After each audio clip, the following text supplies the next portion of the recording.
hello, welcome, and give me a hell yeah. Give me a whole yeah. Give me a whole yeah. From the Spanish god, Sammy Guevara. Cheers to everyone watching in Yorkshire and beyond. Hope you guys have a great day from the Spanish god. Shout out to Dom, shout out to Anthony. You guys are smart because you're fans of me. And anyways, have a great day. Oh, hello. That was quicker than I expected. Can you all hear me?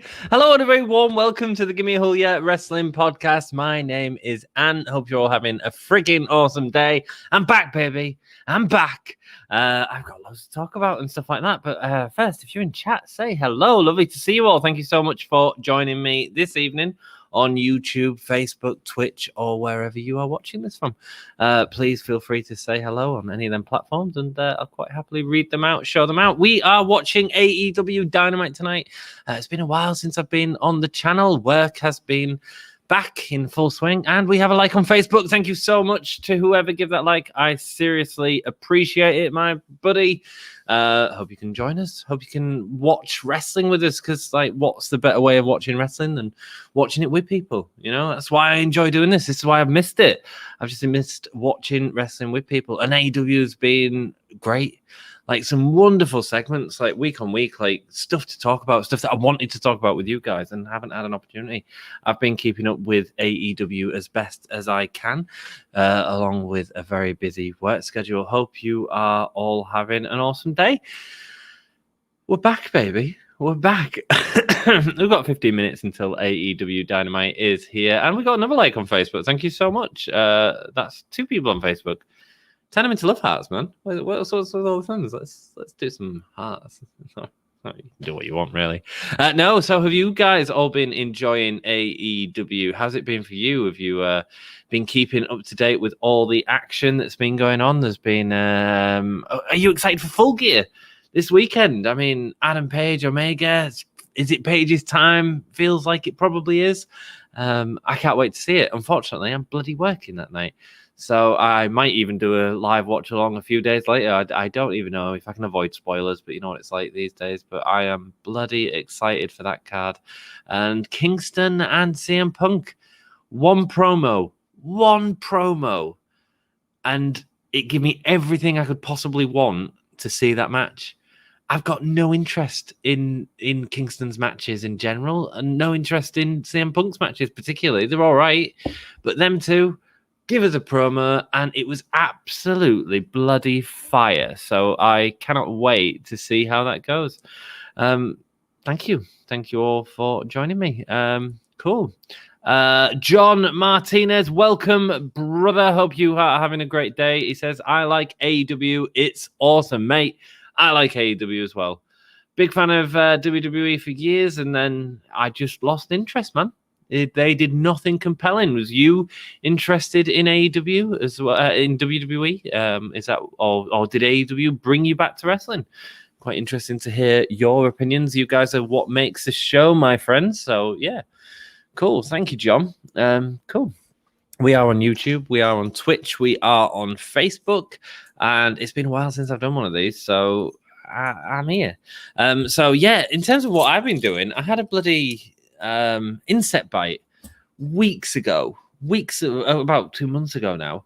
3 weeks later, it got infected. My entire leg was in agony. I ended up getting written off work. It was crappy, man. Really crappy times. I wanted to live stream, but I was literally laid up and on a sofa with my leg up, which was garbage. But yeah, we're back now, brother. We're back now. Hope the sound's okay. Hope everything's okay. Thank you all for joining me. Let's put a ticker up, shall we? Let's like and subscribe to support the channel. That's what Dom's written. I'm going to change it. Or I'll cry a river of blood. There we go. Why not, eh? Why not? Dom will come back to it and he'll be like, what the hell?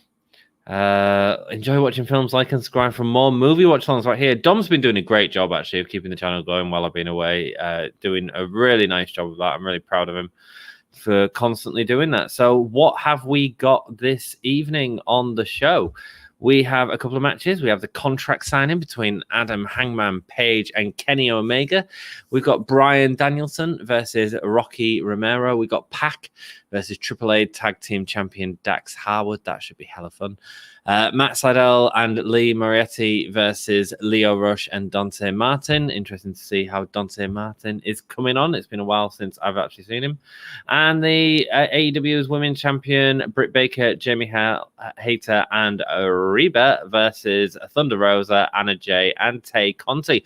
Obviously, leading up to Tay Conti versus Britt Baker at Full Gear this weekend. Are you guys excited for Full Gear? Are you all going to be watching Full Gear? It'd be awesome to hear what you're doing this weekend, where you're watching it, and who you'll be watching it with. I think Dom will be doing a live stream of it. So if you fancy hanging around with someone and watching some wrestling, sharing your opinions, you can absolutely do that. Just join us on the Gimme Hull podcast, and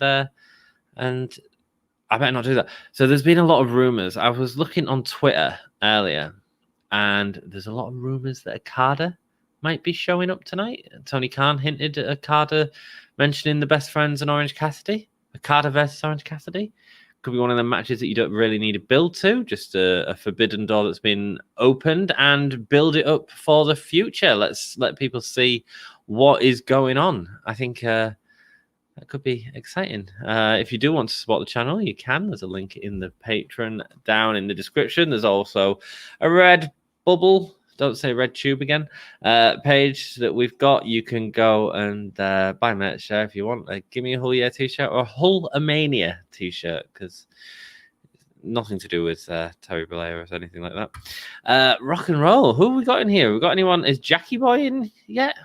Jackie Boy's got to be in. Jackie Boy's always in. 8 minutes and 55 seconds away from Full Gear. To be honest with you, prior to watching this stream, I've been watching Eve Riot Girls of Wrestling, Eve Pro Wrestling. If you check them out, there's probably a link in our description. There normally is. Eve Riot Girls of Wrestling, Pro Wrestling Eve, have some freaking amazing wrestling on every week for free.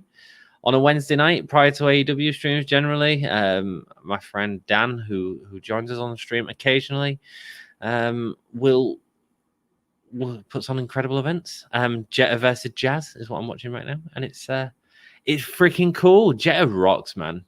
Jetta is hilarious in so many ways. Cool. Nice to see Jazz wrestle. I've not watched a Jazz match in a long time. Yeah. Right. If you aren't subscribed to Eve, man, go over and do yourself a favor and subscribe to them. Oh, there's my phone, a notification. Cool. Wicked snazzy. I wonder if he'll be joining us on the stream today. We do tend to get a bit busier in here, but that's all cool. Like I say, I've been off for a month. That's what happens with YouTube. People forget you exist. Nobody knows me. Cool.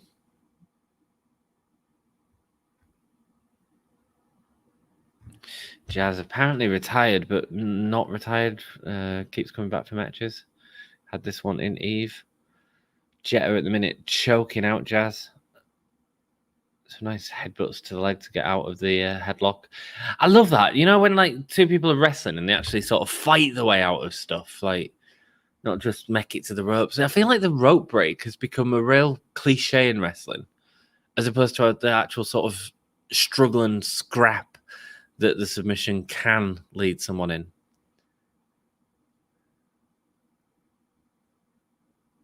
Crazy Beard says, that's Jazz and she's all that. Get it? All that jazz. Ironically, I've been working on Chicago this week in Hull. Good show. She's on a retirement tour. Jazz rocks, man. I wonder if we'll ever see Jazz in WWE again. Who knows? Who knows? We are 6 minutes away from AEW Dynamite. Let us know what match you're looking forward to in chat. This show works a lot better when you guys are taking over. And it's not just me picking my nose.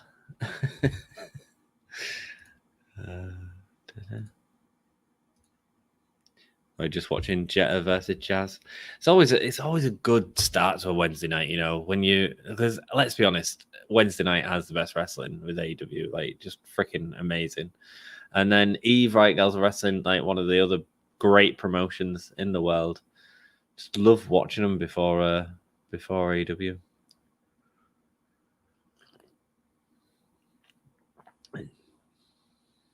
Jazz giving Jetta the finger. Cool. So, what did you guys think of the last few weeks of Dynamite? Has it been good? Has it piqued your interest? It'd be interesting to hear your opinions on it.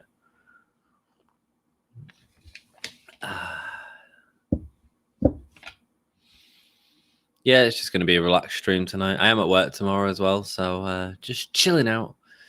Going to watch a bit of wrestling, and hopefully you guys are joining.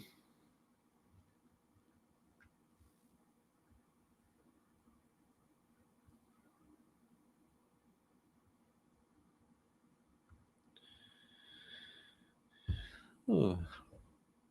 Well, I don't really have a lot else to say. So yeah, I've got a wicked infection. Life with Becky is very good still. Becky still rocks. For those of you wondering, watching this Bat movie, I'll let you know when Dynamite hits us live, baby. Hopefully, some of the old guys pop in. We normally get a few in, so we will see who can join us. 4 minutes and 20 seconds until we get AEW Dynamite, guys. AEW Dynamite is starting in a little bit of time. If you are joining us on YouTube, it friggin' rocks if you could give us a thumbs up, let people know that you're watching it with me, and maybe consider subscribing. You can always take away your thumbs up if I annoy you too much. I'll just check my sound's working out, because there we go. Yeah, it's working. Cool. So no, it's been a busy few weeks. Got a few big shows over the next few weeks as well, which would be cool. Dom's been doing a really good job of interviews on the channel as well. Like, he had the Iconics on the other day. He's had multiple interviews, man. Go and check them out. I need some time to check them all out, to be perfectly honest. There's just too much things to watch. And then gaming, man. I want a bloody game. I want to play some video games. I want to play Jurassic World Evolution 2, and I want to play Far Cry 6, and I can't afford any of them. Wicked Snazzy has joined us. Hello. Whole yeah, Futuristic. How are you doing, brother? Thank you so much for joining us. Hope you are doing well, mate. Always nice to have you on the streams. Always nice to see your face, brother. And thank you for the support on Twitter as well, as always. I've just got a notification from my dude, Dan, who has sent me a message. Send us a link, bro. Oh, guess what, guys? 2 people in the stream. Dan Reed's going to join me, man. Dan Reed is going to join me. He's going to join me from Pro Wrestling Eve. I will send him a link, and we'll just chill out and watch a bit of wrestling, just like old times together. My apologies for being away so much recently. Snazzy, how the hell are you, brother? How the hell are you? Everything going well, man? Have you got a new love in your life? It's good. Been a while since I've seen you streaming. Mate, I have like a foot infection. I've been so busy working. It's been crap. Dan, says Wicked Snazzy. Yeah, man. Dan is joining me. Dan Reed, the promoter of Pro Wrestling Eve. Bless him. I said to him, like, if you fancy it, you can join. If not, no worries. I've not caught up with him for a while, so it'll be lovely to speak to him, to be perfectly honest. Yeah, of course. Maven messaged earlier Wicked Snazzy and said that she's not streaming tonight because they've been busy doing projects around the house. So yeah, and I'm missing out bloody Full Gear, man. So come and hang out, send a message out, get people in here, get people watching. Be friggin' awesome. Send a message, get a gift. What? Why is all my messages deleted again? Dan Reed.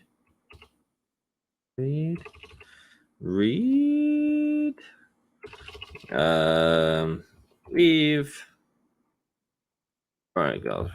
You follow each other. Yeah, we do. Next.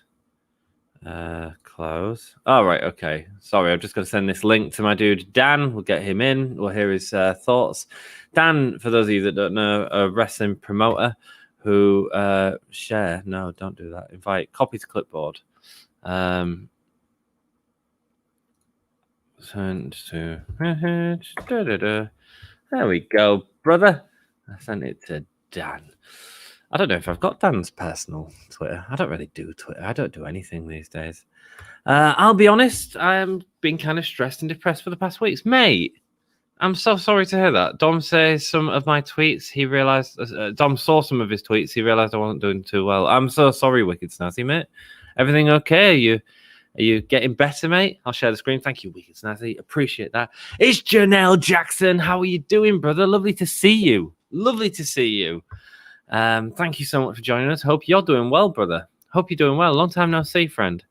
So not say, hey, that's all cool, man. Yeah, I'm sorry to hear that. Like, times can get tough, but you know, just keep sort of as positive as you can in the situations, and that's an easy thing to say when you're out of them as opposed to in them. But you know, Wicked, you've been there when I've been sort of depressed and stressed and all of that sort of stuff, and that's what we're here. We're here to sort of work as a community to build positivity and stay sort of together. Do you know what I mean? So yeah, cool. Awesome that you're here, and I hope that you are okay. Everyone send some freaking love to my dude, Wicked Snazzy. Right, you've all just joining me. I've been sat here for the last freaking 15 minutes talking to myself, thinking, everyone's forgot about me.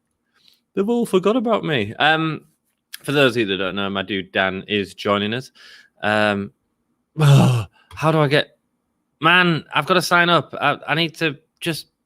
Our first AEW. That's the sign I've got on. AEW is live. Let's go to the action. Jeremy says, Ant, we don't have to riot tonight. Good. You don't have to riot. Just relax, Jeremy. It's all good. Hope you're doing well, brother. Hope your missus is doing well. Hope life is good for you. I did something for you the other day, actually, that you'll get soon. You'll enjoy it. Or maybe you won't. Maybe I'll just send you a dump in the post. Jeff Adams is back. Jeff, good to see you, brother. Thank you so much, mate. Lovely to see you too, friend. Thank you so much. I'm sorry I've not been around. Work has been so hectic. I have been run off my ass with that. And then I have been... I got a foot infection, an insect bite that went freaking mangy, and they were worried about sepsis and all this sort of crap. It was rubbish. I'm back, baby. And we've got Bryan Danielson out. Oh, one of my streams has... my Eve stream that I was watching then suddenly went on to, what's his name? Wrestling Days. And here he comes. It's Rocky Ramirez, is it? I think that's his name. Rocky Romero, that's it. Rocky Ramirez. What was Rocky Ramirez from? Coming out with the best friends, Orange Cassidy. They've got a beach towel to celebrate him. Cool. During the Dom stream, we put hashtag if Ant doesn't show up, we riot. I know. I did see it, actually, Jeremy. I do scroll through the stream, see what you're all saying, see what you're all doing, see if you're all good. Coming back at the right time, says Jeff. Before full gear, stoked for Saturday, mate. I'm working. I'm working. I am working so much this freaking weekend. Do you want me to do a live stream on, like, when can I do it? Monday? I could do one on Monday night, maybe. If you guys are up for it, it'll be a bit earlier than these sort of streams. But if you guys want to see my reactions, I can avoid it. It's entirely up to you, dudes. Just let me know. Let me know via Twitter or something later on. Rocky Romero and Bryan Danielson on screen right now. We are going to have Dan Reed, my friend Dan Reed from Pro Wrestling Eve, joining us in a little moment because we haven't seen Dan for freaking ages, right? And it's always easier doing this with two people. So I'm just going to try and send him a link. How am I going to do that? I sent him it to his Facebook Eve page, but maybe you won't see that. Miro versus Bryan Danielson this Friday. Who have you got, guys? Who have you got? I think that's a really interesting one. It could be Miro that gives Bryan Danielson his first loss. That'd be interesting. I think it's going to be Danielson that goes over. I don't think Miro needs the win, but I mean, that could have been the position that was putting Moxley into before he sort of went away. Oh, God, so much wrestling stuff to talk about, my dudes. So much wrestling stuff to talk about.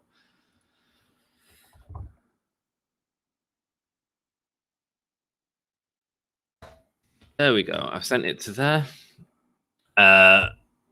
Orange Cassidy on the outside, watching over this. I wonder if Danielson's going to love working with Cassidy. I kind of thought that might have been the way that went when Mox pulled out. I thought they might just give it to Cassidy just to have a really fun match. And I think that's the type of thing Bryan Danielson, could work really well with someone and just have a good time. The thing that's been going on is like a girl that I knew since 2009. Me and her have been talking a lot in 2021, then 2029. She's the only person I trust in a relationship. Me and Mary did work out for many reasons. Okay, cool. Okay. Well, that's all right, mate. I mean, you know, you can have relationships outside of your relationship as well. But yeah, is what I'd say. That's something we all learn as we get older. You've got to let people be people. You can't try and sort of control people. Rocky Romero sending Danielson to the outside. You'll know who'll win the championship match by who wins that number one contender match.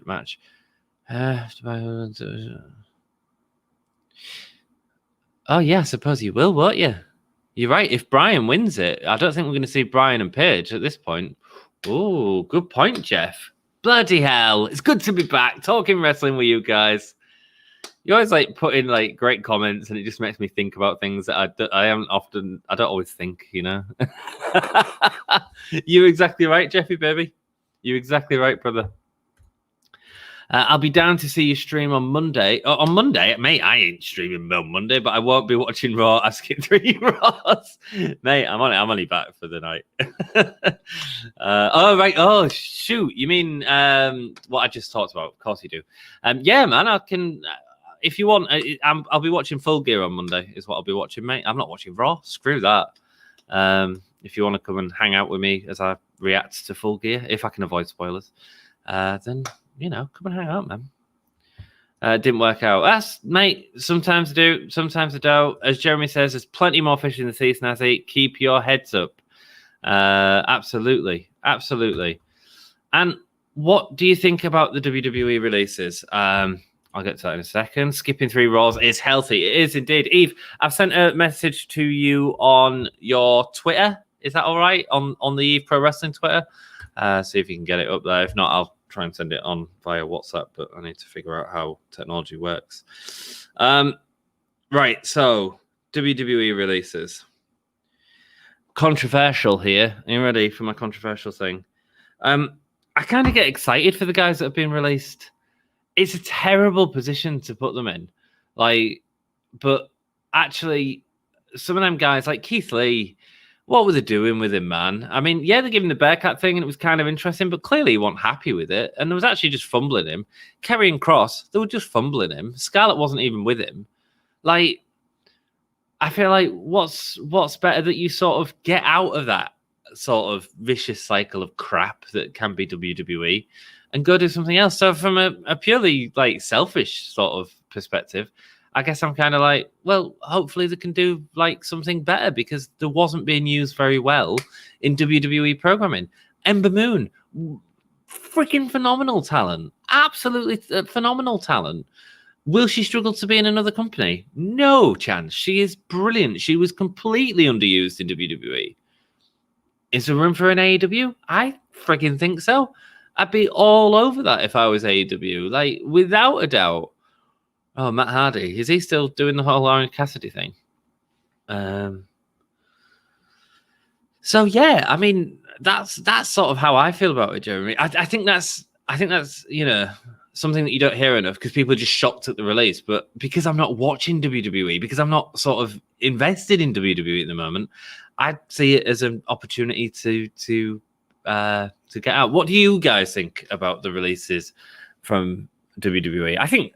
Look, I'm not saying they're not stupid releases, but at the same time, they were fumbling the characters, they were fumbling the performers, they were letting them down anyway. Does that make sense? Skipping 3 Raws, very healthy. It certainly is. It should be one of your 5 a day. It's very healthy, lol. I thought they were going to have pissed off Nuclear Mox be Hangman's first feud. Yes. But wonder if the pivot and go with Omega Danielson too. Ooh. I think it's got to be Paige's time, hasn't it? But then there's heavy rumors that someone else is showing up tonight, and that could be a thing for Omega. I don't know, man. I don't know. Let's see. Let us see. I need to carry on trying to send this to my dude, Dan. More copy. I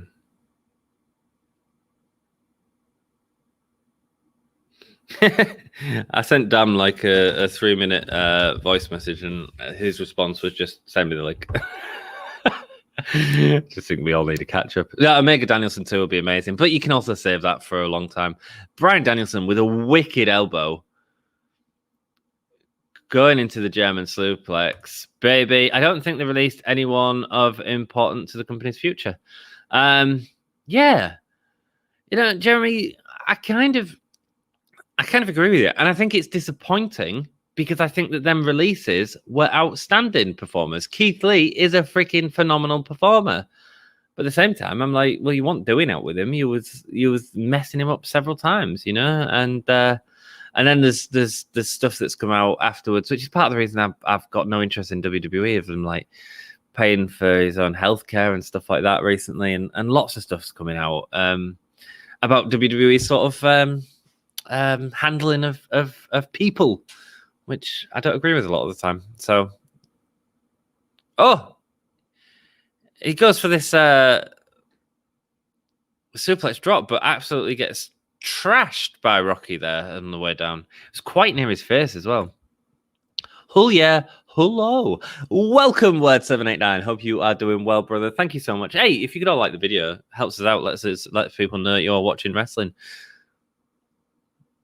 A sit-out powerbomb from Danielson. Matt Hardy, not happy.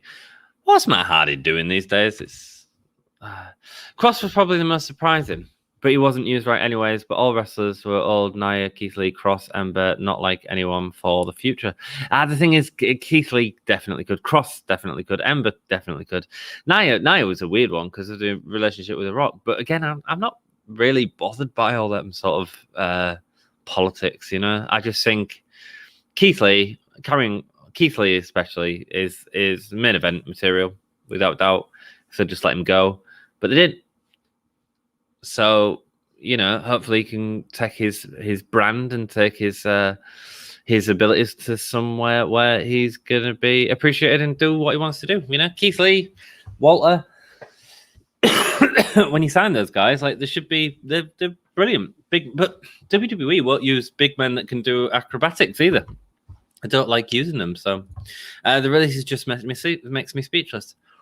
Like I said, just sort of from a sort of background from my point of view, like it's like, I'm sorry for them, but hopefully they can turn it into a positive and find great things elsewhere. That's the important thing. So right now, I am going to introduce my friend. My friend is about to join the stream. I've not seen him for a long time. And he's gone. Wow. There we go. So I don't watch WWE, so don't know much about specific people being released. Just seems to be a lot of releases. Yeah, I think it's weird how they're doing it along with the announcements of financial breakdowns. They seem to be doing that and then releasing some people. I wonder if they're trying to add value to the company, what they're trying to do. Who knows? Danielson got the arms. Oh, and he goes down. I like the way he lowers it down, though. It's like he's going for something else, but then goes into the storms. I don't know if that was a botch or just Daniel Bryan transitioning beautifully.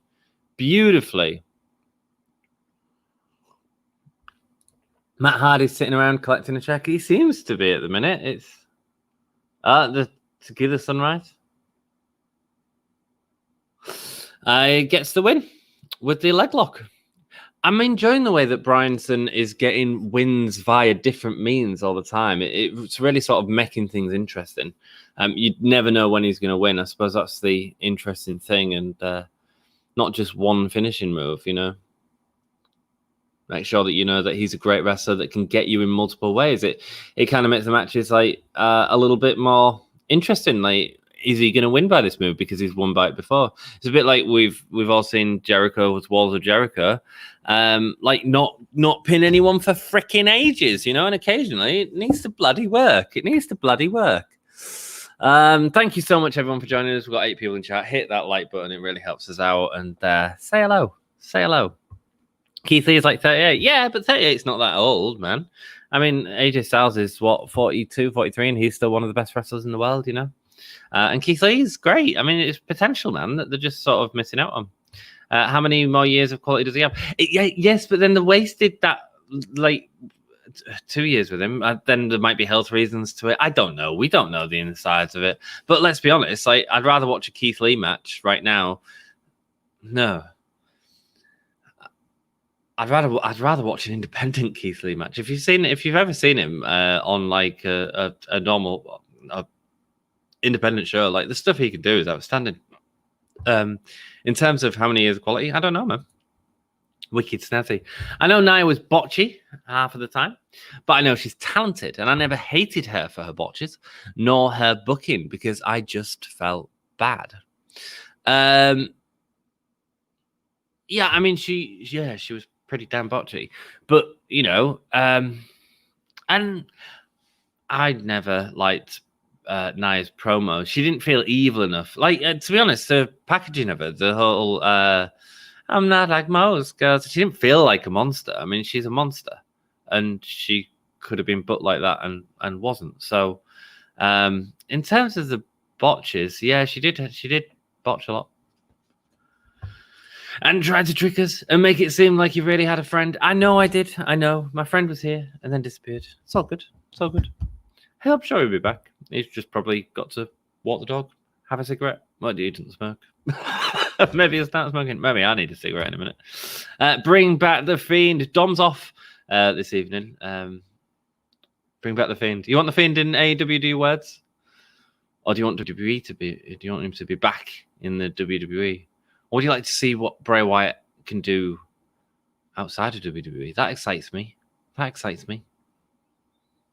See? I mean, we've seen that photo of him at the Warner Brothers Studios spot. Maybe he's taking his creativity somewhere else. Maybe. That's great. Hell yeah, Ant's back. You've been hell yeah, but welcome, Gav. Thank you. Lovely to see you, mate. Thank you so much for joining me. Hey up. Hope all is going well, friend. Totally agree, Ant. I was just about to say that regarding Danielson. Yeah, baby.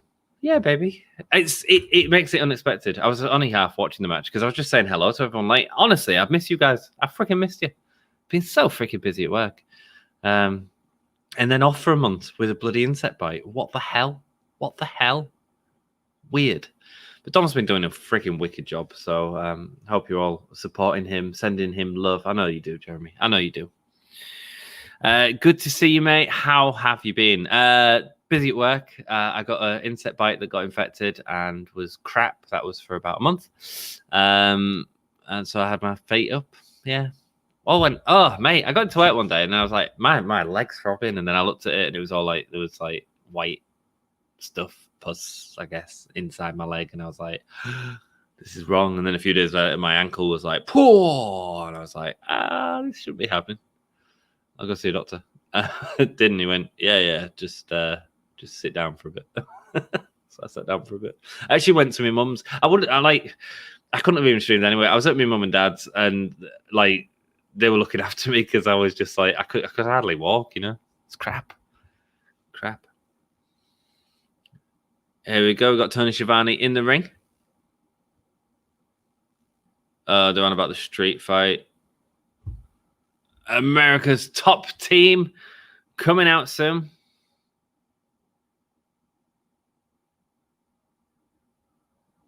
Dan Lambert's going to be a part of it. He's going to be facing members of the Inner Circle.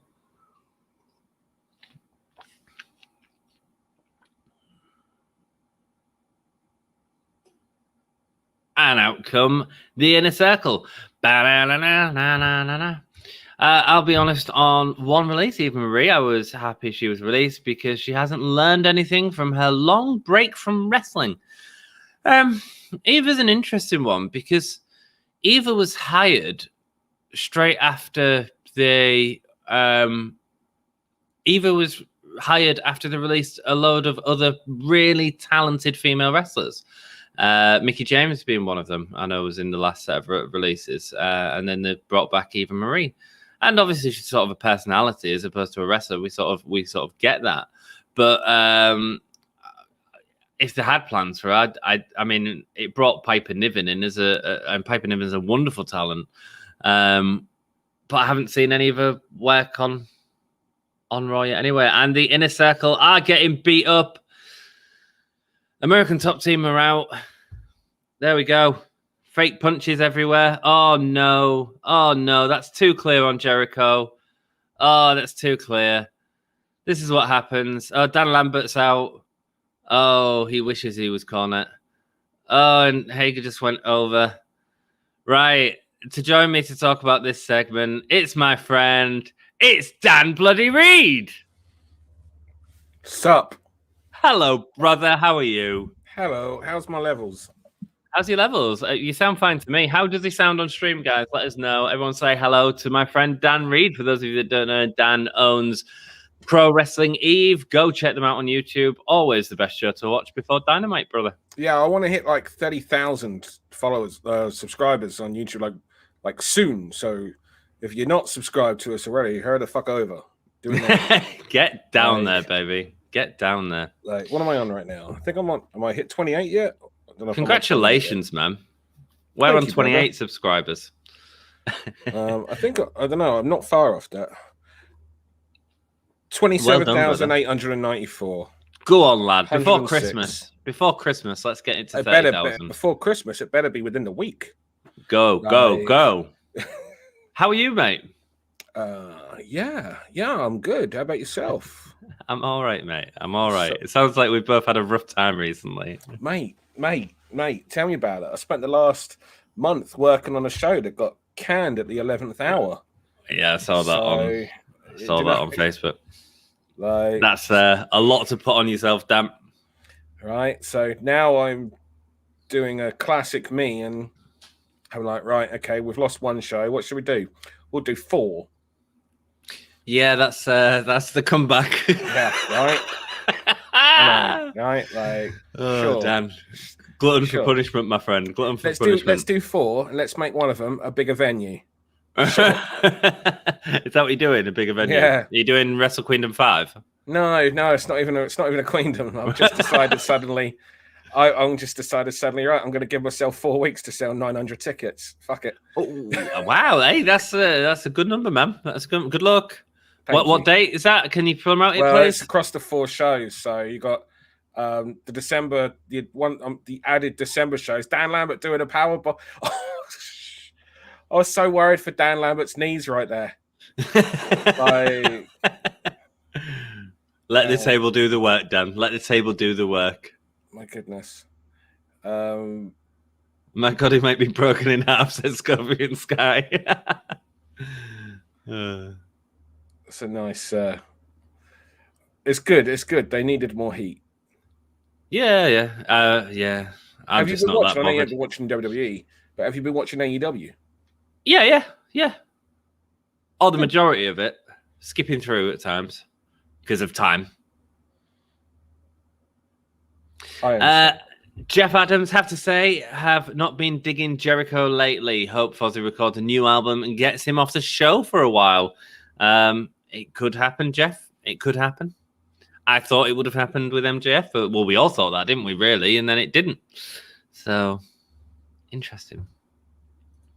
I picked up 2 special edition Cronenberg movies. Which Cronenberg movies did you pick up, Gav? Interesting to hear.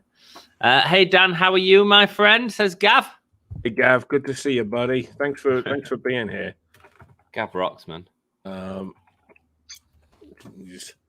Yeah, no, I really like Dan Lambert as a promo. Oh, he's great. He's great. Like, I'm just not interested in this. I think it's just one of them. I've noticed that a lot of wrestling fans don't appear to like. I really like it, and I don't know if it's because like I know who these guys are because I'm a big MMA fan, or Yeah. I don't know if that's the reason. You know, like I've followed Junior Dos Santos' career for God over a decade. Same goes for Andrei Arlovsky. Do you know what I mean? Like this isn't new to me. You know, I'm just seeing two worlds. You know, combined. Collided. Yeah, exactly. So I don't know if that's the reason why that I'm digging this, or what. But because the funny thing is, it's like out of everyone, the person I know the least is Ethan Page. Right. You know, like the wrestler is the guy that I know the least. So, what do you guys think of this? Like, let us know in chat what you guys think of this whole angle. I'll tell you what I think, Dan. I think I understand that there are names, not that I know them, but I think because there's so many of them, it's very difficult to have a focus. Apart from having Dan Lambert in, which you do, but then the focus is taken away from them names. So a bit like if Stephen Amell was to enter wrestling and I didn't know anything about Stephen Amell, I could get told about him, but I'm not being told about the performers that are going to be wrestling. Does that make sense? Yeah, I mean, I suppose in many ways one could compare it to the new Marvel Eternals film. There's just too many new characters to suddenly introduce and backstories to, you know, get you into over the course of 2.5 hours. You know, which would have been much better as a series and over time. So as I knew you was going to bring Eternals into this. Was it a tweet I saw earlier that you was status bitching your status, your Facebook status, where you was two bitching things about two things. One, Eternals is a mess. It is a mess. And go on, get your point. And number two, the other thing, I just was thanking everyone for wishing me happy birthday. That was all. So yes, Eternals is a mess. And why did you decide Eternals was number one of your priorities as opposed to the appreciation for all the love and care that people give you over your birthday? It was a mess. It was at the forefront of your mind. I had to watch on my birthday, which was already not going well considering I was supposed to have had a show. So it's one thing when you've lost a lot of money. And then it's another thing when you go see a film and you come out of it going, could have saved that money. But this is a good weekend to try and save some money. Yeah. Jesus. You look like you've lost some weight, Dan. Oh, stop it. Is that stress? Is that just a stress diet? Stress. Yeah, it will be. Nice. Stress and fuel. Big combination of the pair. Mate, I feel it too. I'm with you. Wait, you mean it wasn't just an imaginary friend? No, I told you that Dan was going to be here. When I say my dude Dan is going to be here, my dude Dan shows up. I should have put your name on the titles and stuff. You didn't know that I was going to be here until last second. No, I don't think I'm going to draw that many fucking people for you. Well, we've gone up to 7 just now, so thank you, Dan. Mate, I didn't start a stream. I was talking to my freaking self. Yeah, good. Like every stream. Jeff Adams, I believe they released a new album. Fozzy. Same with Slipknot, Metallica, Linkin Park, and Skillet. I can't see Linkin Park releasing a new album, considering Chester's dead. Slipknot have released a new single in the last few days. Unreleased B-sides. David Bowie is just releasing a new album, isn't he? Mate, Tupac be bringing out freaking new material all the time. So there we go. Gav the Fly and Videodrome, both amazing films. Absolutely, I've not seen the Fly in years.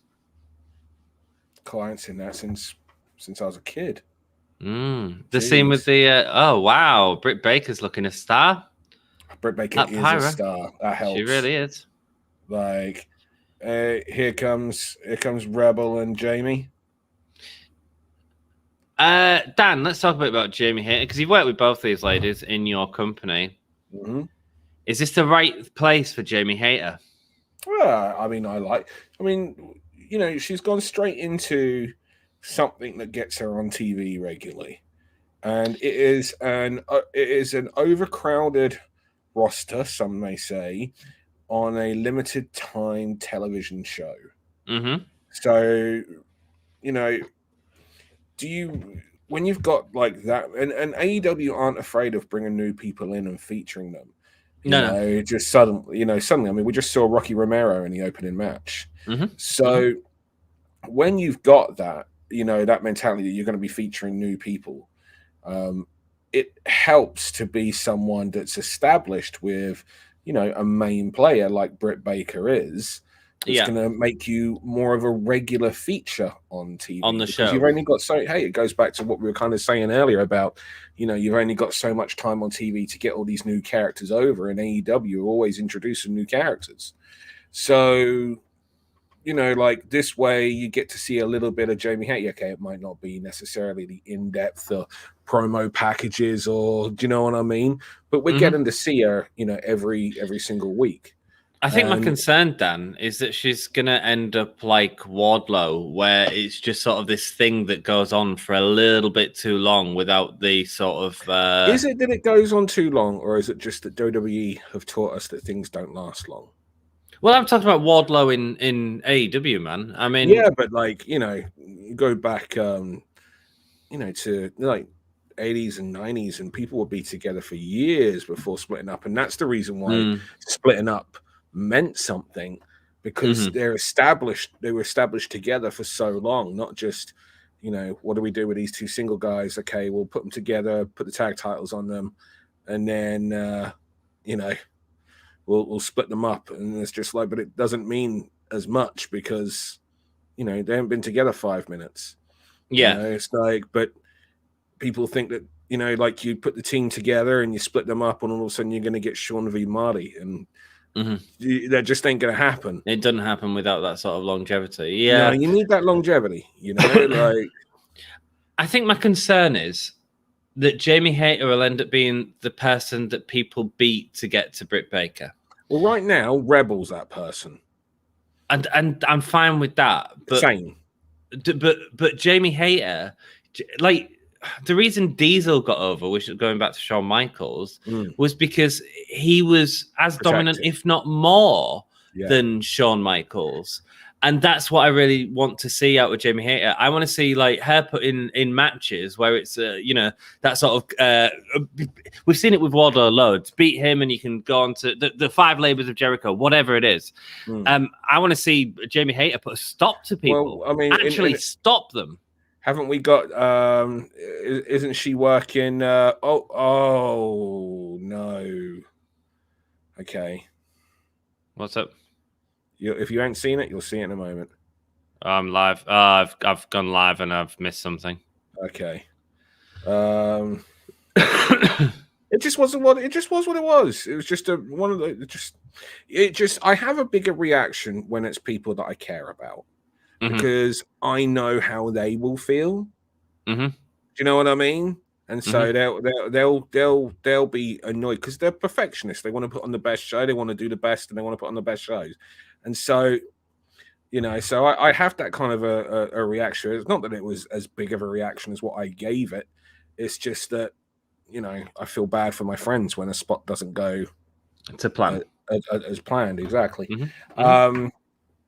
So, yeah, I get what you're saying, and I think we all have that, worry whenever we see someone that's extremely talented, put with someone that's also extremely talented, but a little bit, do you know what I mean? Like, we want to see that person get their shine as well. Yeah.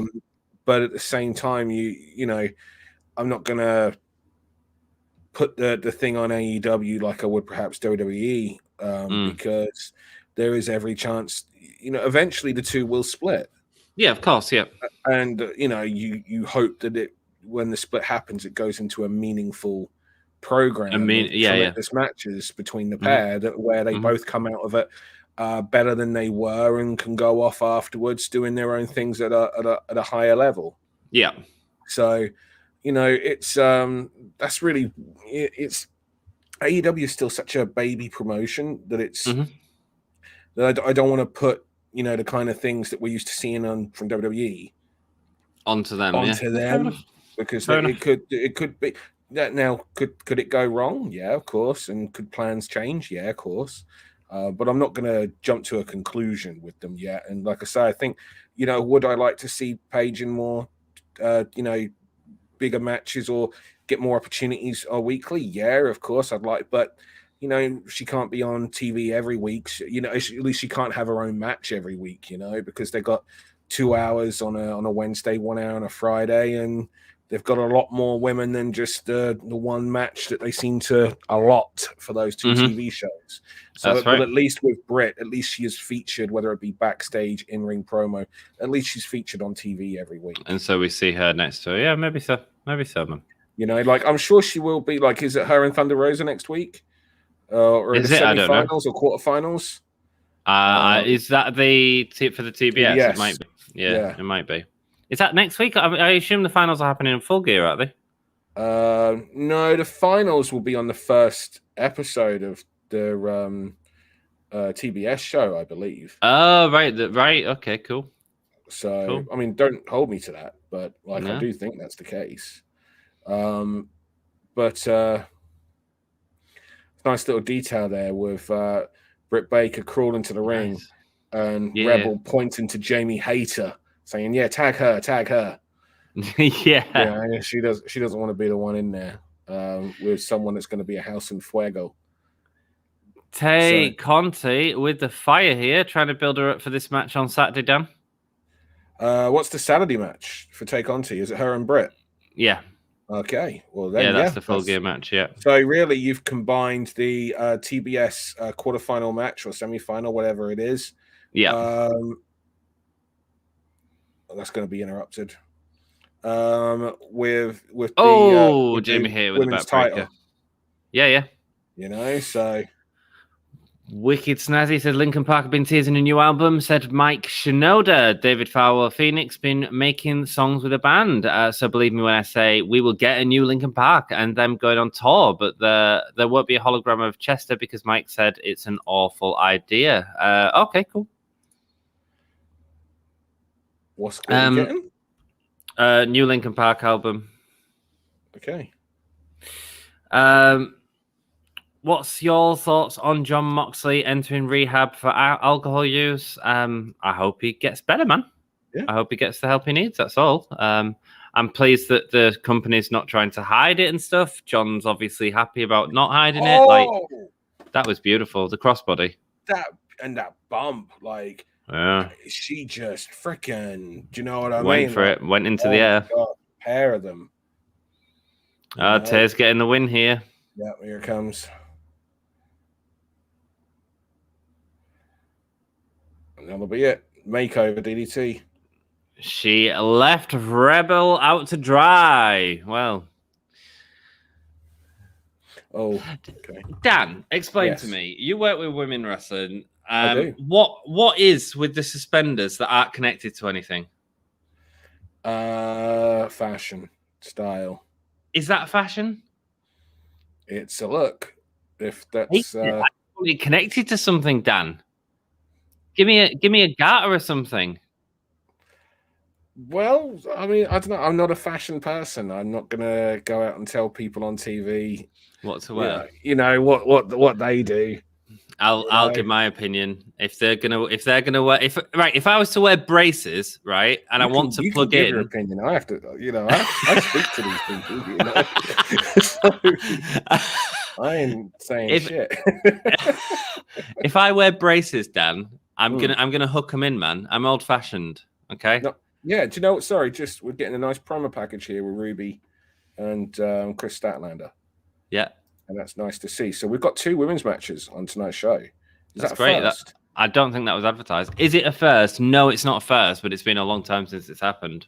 It don't happen regular, and it's nice to see. Don't happen regular. No, absolutely. Well, we've had a women's match in the first hour. I mean, the Dynamite. Yeah, you're right. Often it's in the second hour, isn't it? Can be, yeah. A lot of the time it is. The Dynamites before the pay-per-views can be generally quite uneventful. Generally. Do you know what they are generally still a traditional wrestling show instead of the big go home brawl angle that we've kind of been experiencing. But that doesn't necessarily. I know what you mean. It does feel that like something is a slight amiss, but at the same time, I don't know if that's necessarily a bad thing. No, I don't know if it's just worth giving them time to find their thing, because we know what the WWE thing is. Yeah. So we just, and what we don't want AEW to be is that, AEW doing WWE things. We want them to be their own thing. So, giving them their time to find whatever their go home trope is, and this may be something they're already happy with. Maybe. I mean, we'll see. It's difficult as well because I feel you on that. It does feel like it missed, but again, for 20 years, with the exception of the indies and like a smaller of the nearly promotions, we've only really had WWE for 20 years. We've been shoveled the same formula. But maybe it's just because we get all of the really good stuff in weeks that lead up to it, and that's where they sort of find the pace, and then the pace, and it's not this isn't the only time. The pace just seems to drop a little bit. Does that make sense? You know what I'm saying? No, I know. I completely get you. But like I have found that with like you, I found it with a lot of their go home shows. The show just kind of seems to end with a "we'll see you at the pay-per-view" as opposed to a big closing. Wow, oh my god, or do you know what I mean? But then if you do that with every pay-per-view, and more so, that WWE are going to do that with most of their pay-per-views. Yeah. Then like again, it just comes down to let them, in my opinion, let them find what works for them, their own voice. Yeah, like I definitely feel that there needs to be something on the go home that that we can't wait. And the other thing is, it's difficult for them now. They've got that Friday night show, because that Friday night show isn't watched by as many people as the Wednesday night show. That's right, so but that's your actual go home. The big go home angle for the Friday night show that's not watched by as many people, or do they do it on the Wednesday and then have to kind of address this weird stuck in the middle position for the Friday night show? That's right. That's exactly right, dude. John Ali, welcome. Position. It is. John Ali, welcome. Thank you so much for joining us. Long time no see. Hope you're doing well. Hope it's one between Rocky and Danielson. It was Danielson. He won. This match feels a little disjointed, says Jeff. I'd agree. I think there was a spot that sort of went a bit awry, and that mind you, that crossbody off the top rope was epic, innit? Wicked Sassy says, I know having a new album without Chester is a bad idea, and it won't be the same. I'm sure Chester would want them to continue without him. Yeah. Probably, I don't know. I'm sure Linkin Park fans will be very happy to get new content from it. John Lee Danielson, yeah, thank you. Will Rally Sport, welcome, brother. Thank you so much for joining us. Hi, guys. Did you see the late, great Terry Gordy's daughter make her AEW debut last night on AEW Dark? Miranda Gordy, she's called. She's lost in 45 seconds to Tay Conti. I was a bit shocked, squashed by Tay. I was a bit disappointed as well, because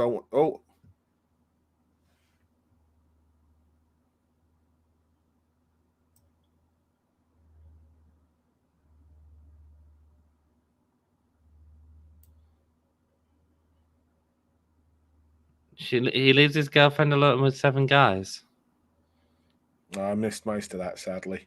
But anyway, what were we just saying? Terry Gordy's daughter.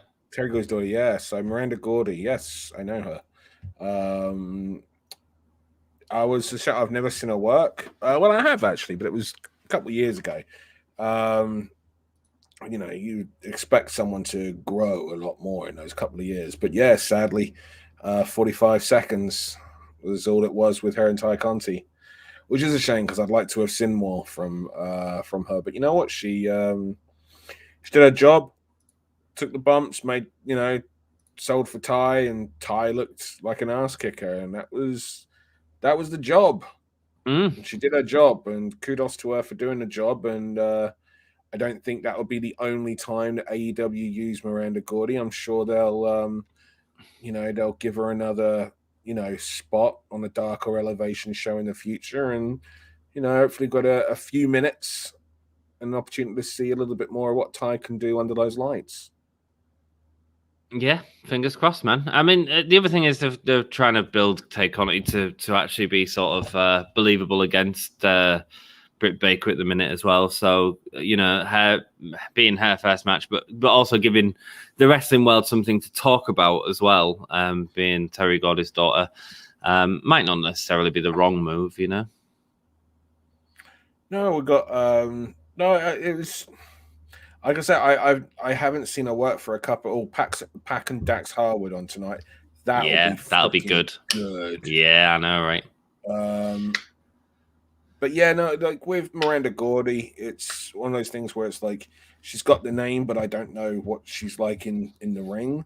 So, but at the end of the day as well, it's AEW got a job to do, and those they have a lot of matches to get through on those dark and everything because they want to try to keep the crowd hot. And that's a lot of matches and a lot of time, so those crowds are probably if they've got AEW the same whether it be Rampage or Dynamite the same night, you're talking they're probably there watching for like 4 hours, Oh, I don't know, Dan. I think now they're filming Dark at Universal, are they? Some of them. Not some of them. Just right, okay. So the one last night was not filmed. That was filmed on one of the TV shows. Yeah, long shows, man. Long shows. So you got to try to time that, and you got to keep your crowd hot and reacting to things, and you have to pace that.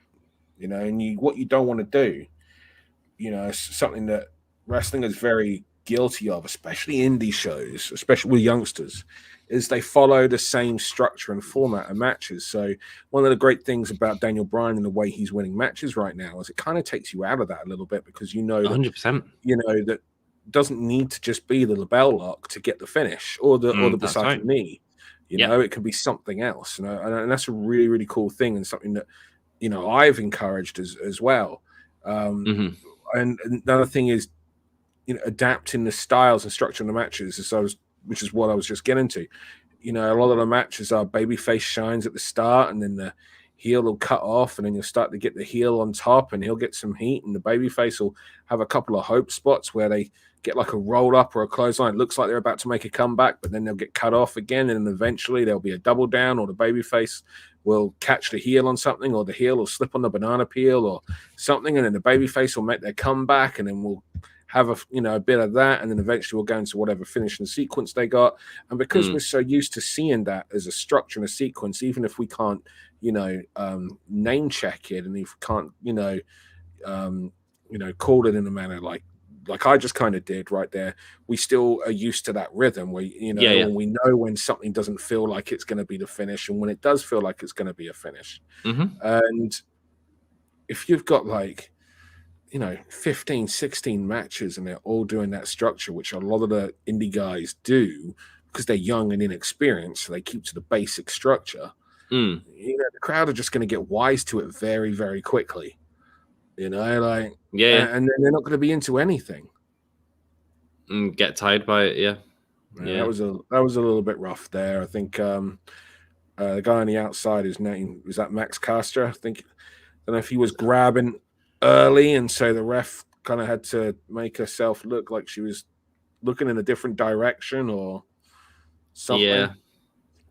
But so it's a lot that goes into running those, running shows, and especially that kind producing of matches. It's one of the things that's on the last Eve show that we did. There's a reason why I had Ava White. Like I didn't do the babyface shine on the Ava White Lana Austin match because most matches, we'll start with a babyface shine and then go into a heel heat. So I can see. Sorry. Go on. I don't know if that was set up or not, but that was a lovely moment. I don't believe that had been set up. She was security got in there a little bit, Yeah. But what was I just saying? Them fans are loving it. Yeah, but Sorry, go on. like I skipped the shine on that opening, just had a jump start and went straight into the heat. So the match just felt different, for any people that are there watching for the first time, and they didn't get used to the formula. No, and you're right, and it's about mixing it up, and I suppose that's part of your job as well, of like making sure that the matches are sort of diverse and keeping the audience on the toes and not just becoming a sort of grind, Yeah, that's right. Yeah. It's interesting. It's always interesting to have Dan on the stream because we're getting a perspective of a promoter here, guys. So if you've got any questions, please do ask them. Thinky Froze there. Love the stream. No, thanks for coming onto the stream, man. Thanks for answering questions and chat. Thank you, guys. Hey, we'll always give our opinions or Dan's knowledge. It's all cool. But ultimately, it's just our opinions. It's always awesome hearing your opinions. Watching wrestling is always better with you people. What am I doing, Dan? Not gonna lie, but WWE should be in Ring of Honor's shoes, not the other way around.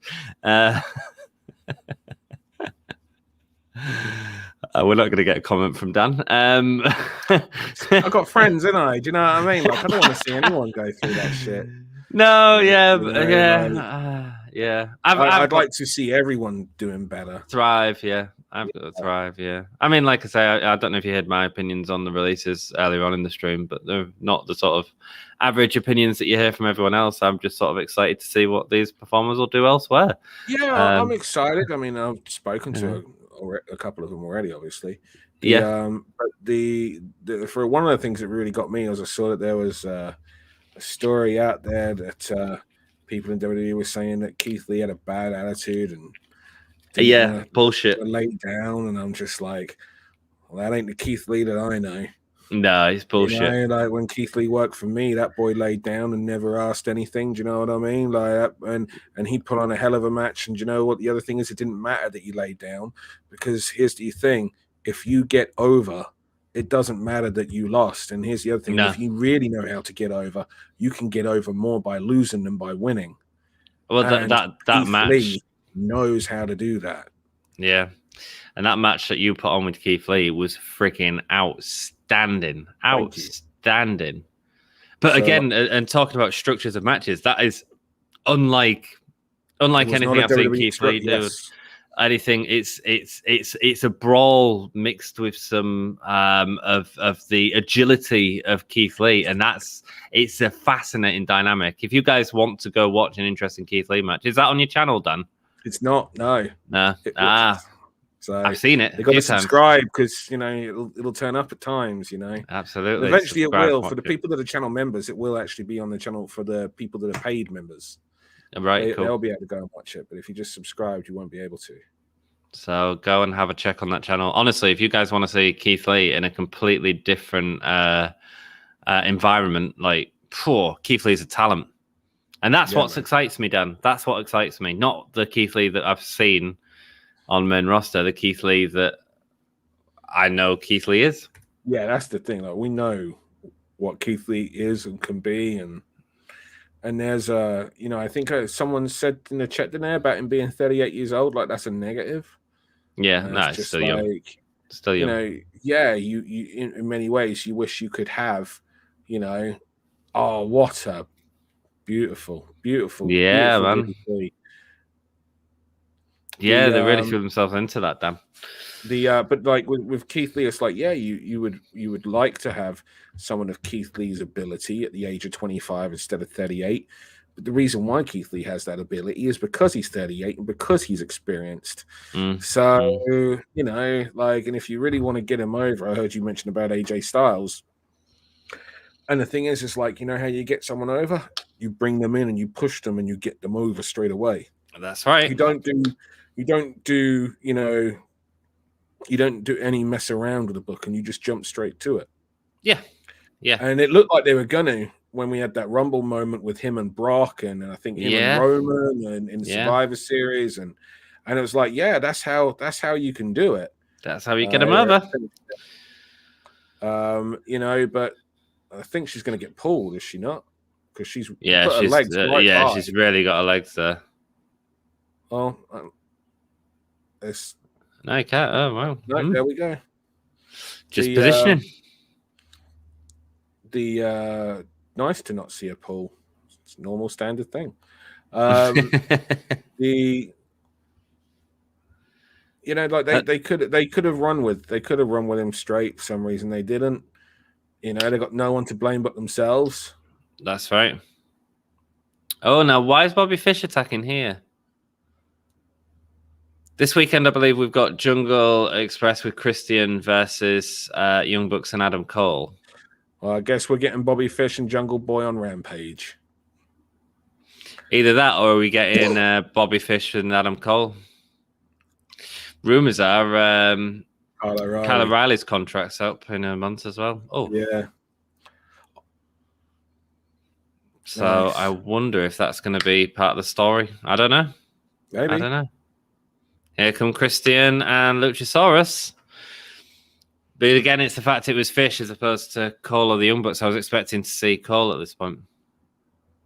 Well, I'm assuming we'll get Bobby Fish and Jungle Boy on Rampage. But yeah, like you say, it could very much be, because Bobby Fish is an old friend of Adam Cole, and if Kyle O'Reilly does come over, you've got some potential, which way does he go stuff with Adam Cole, and if Kenny Omega has dropped the title to Hangman Page at that point, it keeps him busy.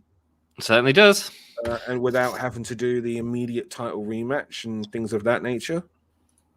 Let's go through a few comments. Dan, if that's all right, those guys will never be the next Doctor of Thugonomics. That will never happen. Oh, Adam Page promo. Because no one should be the next anyone. No, that's right, man. And they're their own unique, weird thing. Yeah.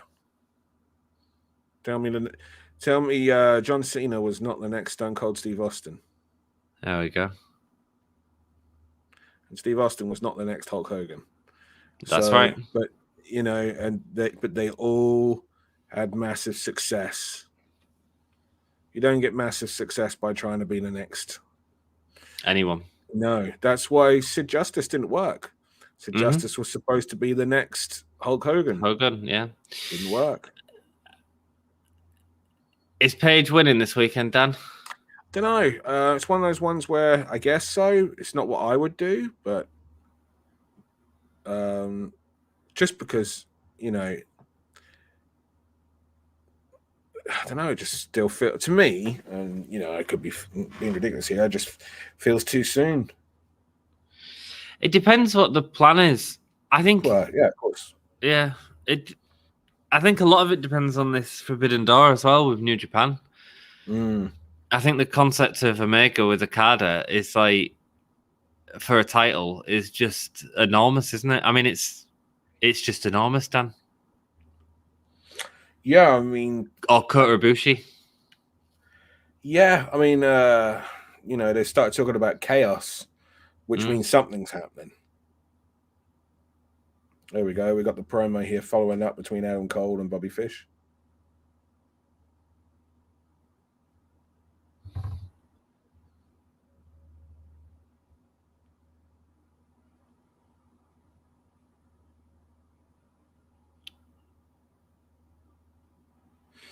Nice. There's no dispute. Yeah. That's good.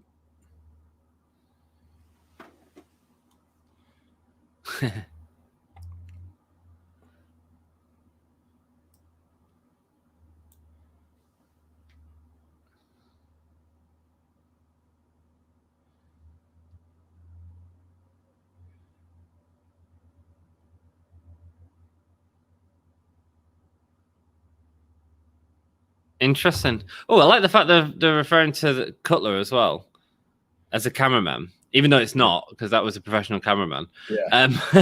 But I do like that. I like the fact. I like that element of production where it's like that makes sense. It's not just the cameraman; it's the person that follows them around. Makes complete sense. I'm going to go grab a quick. What was that comment? I can't remember what I was saying. You was just going through the comments. I agree, John Lee. I love AEW Dark. I think it was really good. All AEW Dark. I was trying to figure out who Fuego del Sol tag team partner was meant to be. Cody Rhodes, but the guy had no neck tattoo. I haven't heard about that angle. Have you heard about that angle, Dan? Yeah, it's really good. Is it? Fun. Right, okay. Yeah, Fun. Yeah. You know, and it's smart as well because it means that, you know, although you may boo the Cody Rhodes character, you still really like Cody Rhodes because he entertains you and makes you laugh when he plays this Fuego, a Fuego 2, or Fuego Right. Dos. Okay. Oh, is it Cody Rhodes? Yes, it's Cody Rhodes with makeup over the Right. tattoos. I haven't seen any of this, Dan. Maybe I need It's to good go. fun. It's good fun. They had I need to put it was a AEW. real fun match. Yeah. Against I want to say it was Nick Comoroto and Aaron Solo. All right. Okay. On Dark last night. There was also a real fun match between Dark Order and the Gun Club, which was really? Yeah. Good fun match. The kind of match that if you were there live, you probably enjoyed it more live than on tape because there's constant misdirection, but there's constant action, constant things going on. They made you laugh. They made you feel multiple emotions. It was very, very good. Nice. And it was a different ebb and flow to other matches. I need to just put it on more when I'm going to sleep or something, you know, just so then I won't get to bloody sleep, you know. That's how I sort of feel about it. Hola, mi amigos. Jamel, lovely to see you. Thank you so much for joining me, brother. What's going on with Triple H? I have no idea. Ask him. Let us know. I don't know. I have no idea. I know this is random, but not too long ago, my friend told me if there's one thing you do the most, it's curse a lot, even when I'm not mad. Oh, do you curse a lot? I curse a lot. I sound like a trooper at work. I'm sure Dan does. I'm sure Dan. I bet you were swearing when that show got cancelled, my friend. Don't know if I could actually get any words out for the first few moments. And then I'm pretty sure that, a lot of words afterwards were something along those lines. Yeah, exactly. I hope Tyra Valkyrie goes to Impact or AEW. She's great and had 6 matches on NXT. She was amazing in Impact before WWE, probably top women's star in Impact 2019 and 2020, I think it was. Yeah, I mean, I would imagine she'll be back in Impact. I hope she's happy wherever she goes, and hopefully she gets to look. Deonna Purrazzo was in a very similar situation, and she went to Impact, and she wasn't used in WWE as half as much as she should have been. Her stock has gone up in Impact 100%. A bit like Tay Conti as well. I mean, she's got a main event match this weekend, another NXT star that they didn't do very much with, you know. So I hope she does. I really do. Can you imagine all the Undisputed Era at AEW if Kyle O'Reilly leaves when the contract's up? It's just Roderick Strong left now in WWE. Hopefully he can use that to his advantage while negotiating, by the way. You know, get as much money as he can. Contract, deal is, but no. Yeah. There's a lot of people in AEW though, Dan. There is a lot. This is the thing. Like, eventually, they're going to have to release people. Well, this is the thing, Dan. Them 3-year contracts will be coming up very, very shortly. Yeah, I mean, the company's been going 3 years. I was just listening on YouTube earlier with Tony Schiavone saying he's re-signed. Oh, and a fumble. Oh, ouch. Nice. The timing of that stumble though was really good. Because if you're going to stumble, do it just as you're about to, switch, basically. Do you know what I mean? Switch the match around. Yeah. Because then it's, you just cover it with that's what led to Wardlow getting the advantage. Yeah. We were slipped. I mean, AEW just feels they've got a lot of talent, and, I miss Joey Janela. I miss Joey Sonny Kiss. There's a lot of talent that I feel like we've not seen for a long time. And yes, they are using them on AEW. They could literally start another promotion. They could, yeah. But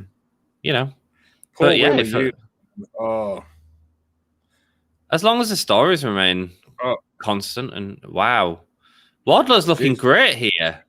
All he's doing is power bombing You know, I know, but he's selling it so well. The guy. Well, he looks like Wheeler Yuta is, going up and down like he's in no control whatsoever. He may not be. Wardlow may be that strong, but like this is ECW style booking right here. The guy, it's a finish. It's a great finish. Such a good finish. Up on the top rope, lifting him up with one arm, giving the thumb up and the knee strike on the way down. Nice. Wardlow needed that because Wheeler Yuta's looked good on TV. Yeah. To give him that, he needed that. And the thing is, that is an ECW style booking. That is what Paul Heyman did with 911. It's what Paul Heyman did with Sid. And you don't need to do much more than that when you got some big dudes. Hey, it's Goldberg. Goldberg did the same thing. He just went in, did his move, and when you got the right guy who's got the right kind of charisma and look, you can't just do it with anyone. No, the guy needs to be believable and needs to have the look, But they're doing it with Wardlow's a good person to do that with. Like Wardlow looks the business. Well, I think Wardlow's going to be bigger in the sort of next season, if you want, of AEW with especially with who's coming in now? Oh, the Hardy family are back. It's the Blade and not Mark Quinn, the other one. Isaiah Cassidy, is it? Yes, that's right. Yeah. It's been such a long time since I've seen him. I love the fact that Hardy's staying at ringside for these matches. Agreed. And not like, but they're not focusing on him all the time and stuff like that. Do you want to go through the comments? Yeah, sorry. Comments. No, just apologize. Getting distracted. I dreamed was to be the next Randy Savage, but at the same time, I don't, because like you said, Dan, no one should be the next anyone, and I agree with that. My grammar is bad tonight. Sorry, guys. Don't you worry. I'm glad that you had a dream you was Randy Savage. It sounds like a freaking awesome dream, brother. Okay, thanks, Dan. Jesus, it is Cody Rhodes' makeup over his tattoo. Okay, well, that solved that then. Dan is the ultimate detective.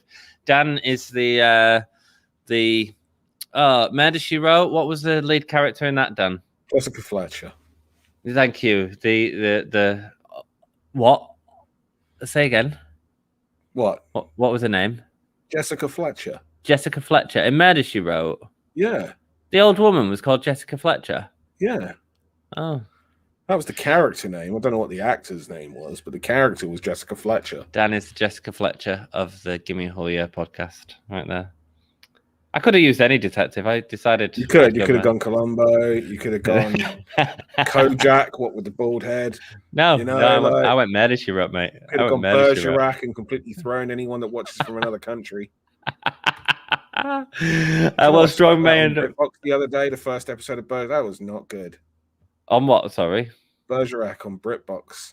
BritBox is another paid subscription. I've got no bloody chance. I already subscribed to AEW Fight. WWE Network went, Eve Pro Wrestling, Netflix, Prime. I ain't got no time for BritBox, brother. No, BritBox. To be honest with you, like I got rid of Netflix and I got rid of. I don't have the WWE Network, but I do have BritBox as part of Amazon, and it's really really good. But Bergerac is not one of them. BritBox has also got all of the classic Doctor Who's. Which, granted, yes, I do have them, but this way I don't have to change the DVDs over or anything. Well, get the VCR, get the Betamax player out. Get the Betamax out. It's really the hard drive for a lot of them. Hey, guess what? I just found out that one of my LP collections, guess how much it's worth? Bloody grand. Really? Nice. Yeah, man. David Bowie 5 years collection. I was looking for it online today and I was like, oh, that's worth $1,000 now. Nice. Yeah, no, go get your money, man. No, I'll wait. It's only going up, brother. Well, Strong may end up staying. I thought that about my WCW VHS collection. Someone did a $2 super chat at the end of my stream that I didn't see. Oh, man. Well, they did it after the stream finished, but that's nice of them. That's nice of them. Right, I'm not going to complain. Thank you, Steve. So, what was I saying? What were we just saying? Oh, yeah. So, I bought a bunch of WCW VHS UK releases, which you could not get, and you could not watch those shows. And then WCW went out of business. WWE bought the freaking back catalog, and then they created put it all on the network for free. And now my WCW original videos, rare footage, which were worth a fair bit of money, are now worth jack shit. Shit. So, sorry, dude. You know. Sorry, dude. Eric Ross, my dude, has joined us on Facebook. Welcome, brother. You can join us on YouTube if you want, or hang out on Facebook. It's all good, whatever you want to do. Hello, what is your thought on Braun Strowman or Bray Wyatt or Buddy Murphy? Do you think they'll go to AEW or Impact? I think there'll be 3 different places that they all go. I think Braun Strowman will probably be on Impact. I think Bray Wyatt will be in AEW, and I think Buddy Murphy or AEW or films. And Buddy Murphy, I think, will be doing New Japan. Dan? 100%. Yeah, I agree. I mean, the only one I'm not sure, I just can't see Braun Strowman ended up in any of the others. So if he's going to but then he'd kind of be a big deal on Impact, wouldn't he? You know, that's what I'm saying. Sense. It's the only place that I could see Braun Strowman going is Impact, because they haven't got space for him on AEW. Like, no. What are you going to do with him? No. Oh, what's happening? Eddie Kingston and CM Punk. I mean, Buddy Murphy, we already know that he's in New Japan. Oh, is he? Yeah, I think I did hear that. That's probably why. Yeah, he's already been advertised. There we go. So, this is nice, Dan. I like the fact that it's wrestlers holding people back. I like the fact that Ruby Soho's in there. Yeah, it's just people that were around, you know. Yeah, that's right. Yeah. Dan, that has a I just hope big that Ruby match Soho's not in the next match, because then it will kind of give the game away.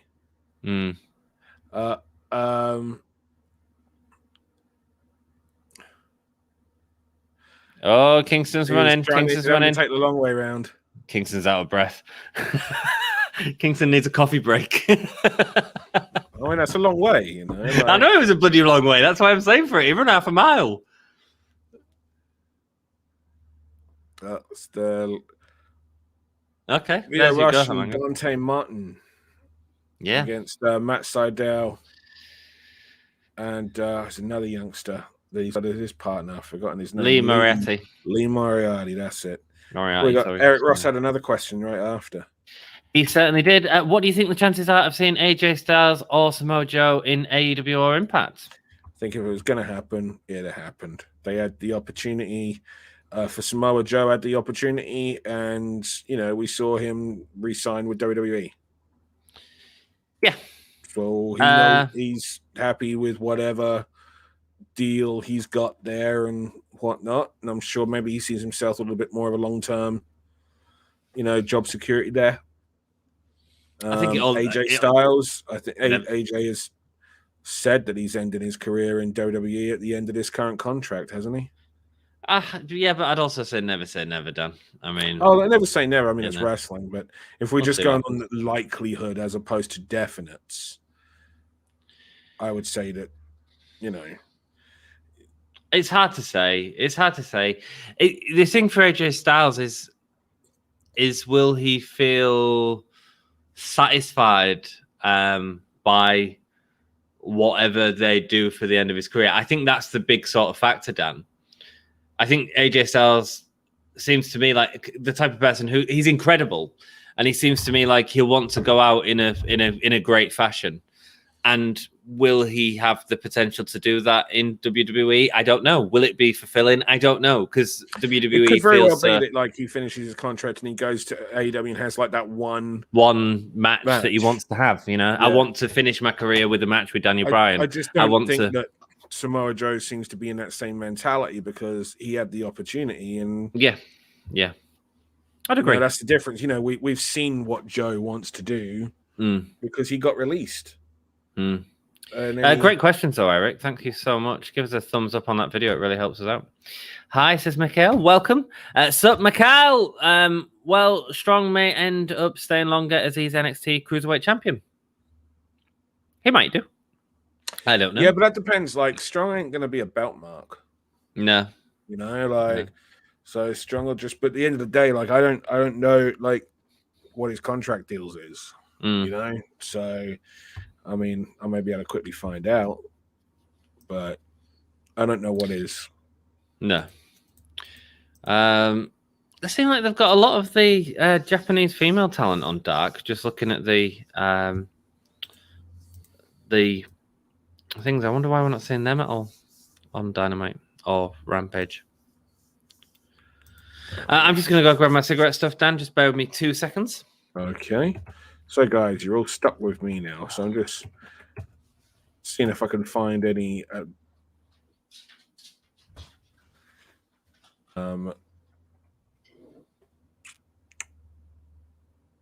Yeah, I can't find anything on the expected contract situation between Roderick Strong and WWE. So, who knows? Who knows? You know, anything that's just speculation. Nice, real fast-paced match here. If you don't, if you're in the UK and you don't subscribe to Fight TV's Fight Pass, where you get AEW, I really suggest doing so. It's like $4 a month, and AEW's quality is pay-per-view like every week. Yeah. So I really, really recommend doing so. I think the other thing, Dan, is that they mix things up like so much. Like we're not seeing the same matches all the time. No. And that's exciting.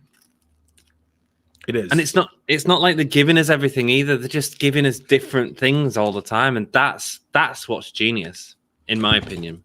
And there we go. We got Lio Rush in the ring for the first time in something not multi, like a Rumble style match. Yeah. We got Lio Rush and Matt Sydal. He was in the Casino Battle Royale. He was the... Well, he is so quick. Oh, wow. Speed. Like, he's the fastest person I've seen since Masato Yoshino. Really? Strong praise there. What do you think about the whole... Because he's retired in inverted commas a couple of times, hasn't he? Yeah, I mean, he's... there seemed to be a little bit of a time when he was like, let's do this Terry Funk thing. But, at the end of the day, like, his mental health was obviously being affected, and that's where he was at that time. And, things change. Yeah, exactly. I think people should be allowed to, go through. I understand why people may have a hard time, therefore, investing in him, thinking that he perhaps won't be around, for a long amount of time. And, but, I'm sure if he's, that as long as you keep an open mind with the idea that can change, rather than just writing them off. His outfit makes him look like the White Power Ranger, Dan. Does. I was thinking it like that, and you're exactly right. It's the White Power. It's probably on purpose. Probably.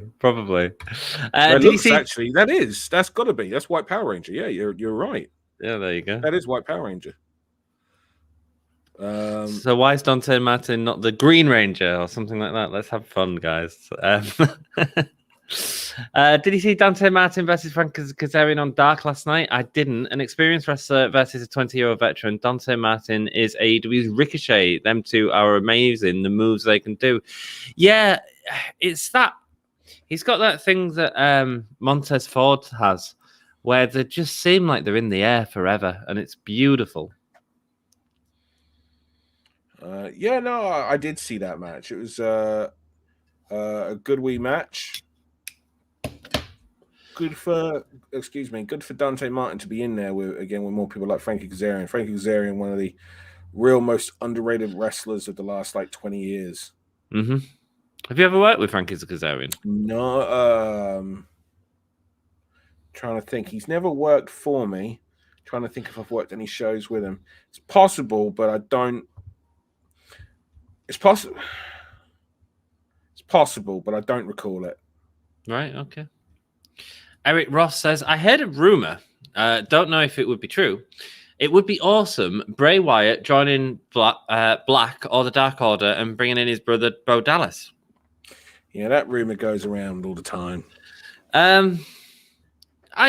You know how I feel about the whole Fiend and Bray Wyatt in general as a sort of wrestler. I'd be happy for him to be in AEW, but I'd also just like to see him do what he wants to do. I mean, he's clearly a really creative guy. I mean, he's working on a movie right now. Exactly. He's got so much creative energy. You can see that, and you can see the frustrations he had with WWE. What was the mentions? Was this by Bray about the outfit he wore? Do you know, in that horrible Toxic Avenger suit we saw him come out in at I haven't TLC? seen any comments about that. I believe there was a comment, or maybe it wasn't him. Maybe someone else had commented that he hated it because it was so heavy and he couldn't wrestle with it, and it just made no sense. And there was a lot of frustrations back and forth creative between him. Maybe that's just a rumor. That hang time, man. Dante Martin, wow. Hell of an athlete. Oh my God, I've just seen what you saw. So how the hell did he land on his feet there, Dan? It was real good. Just a standing corkscrew flip over someone. Dax Harwood up next, bro. Like, that's main event shit right there. There we go. Like, it's not the main event, but it kind of is, because I think the main event will be the contract signing. Oh, right. Well, there you go. Well, Christ, yeah, we're already an hour and 20 minutes into it. I didn't realize it was so. I think whatever they do with, like, Bray's creative, and Bray could be a true, a real good buy in several factors for AEW. So, yeah, good for them if they get him. Let's see. I just hope he's happy, whatever he's doing, man. Yeah. You know, but I don't necessarily want to see the Fiend gimmick. I don't necessarily want to see the old Bray Wyatt gimmick. I want to see him do something that he wants to do, and AEW has been giving wrestlers the creativity to do that, Dan. Yeah, and I'm sure that's what you'll get. Yeah, exactly. You know, you look at Black, Malachi Black. You know, they've sort of let him go with it, and it's working to a point. I think he needs to get away from the Cody Rhodes thing a bit, but they're sort of doing that slowly. But you know, Miro, as another example, he come in and clearly he wanted to do a gaming gimmick and he wanted to do his Twitch thing, and it didn't work. But they let him go with it until he become that monster heel again that we all know and love, and then he's over as Rover. Leo is so quick. Leo is a human highlight reel. The reason why, like, they've tried to. The funny thing is they being WWE have tried to do these kind of Power Ranger characters for like 20 years. But the problem with doing these Power Ranger style characters, what I mean is characters like Avatar and, you know, your Max Moons and all of those kind of things, they're based on TV shows that are effectively high spots edited together. Mm-hmm. You know, they're not in the construct of a wrestling match. Well, Leo Rush, and he can go. Oh, Jesus Christ! I have not seen that move. Whoa! In a long time, and you can. There's a reason why I haven't seen that move in a long time. I imagine it's not easy to do at all, and the work between the two of them must be on point, man. I think the last time I saw that move would have been like 2003. With who? It was in the guy. It was Nick Burke. It's called the Burkulator.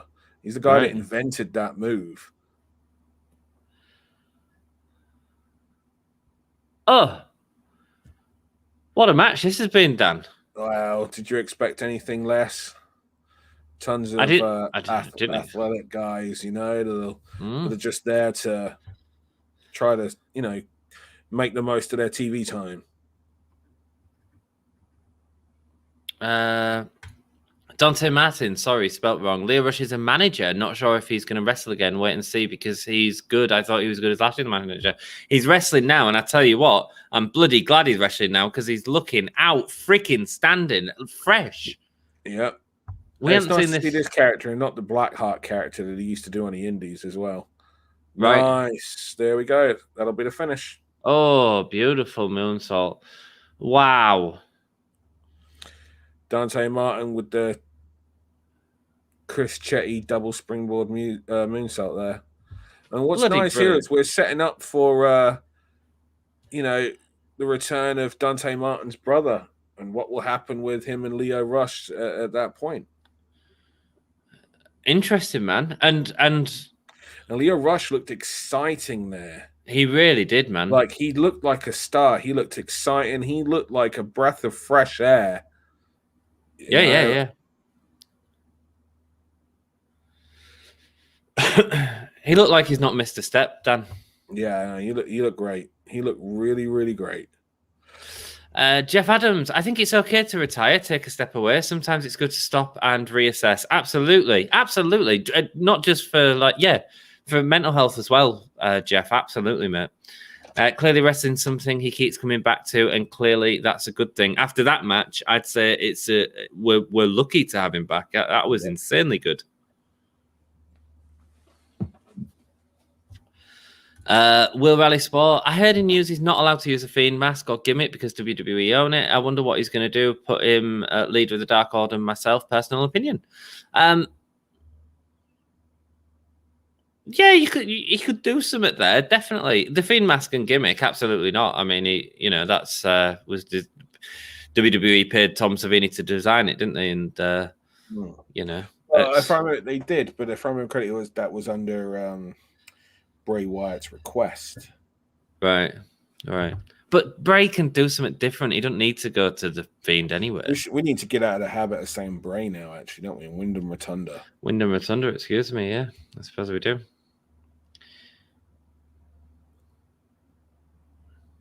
So yeah, we got Pac and Dax Harwood coming up next.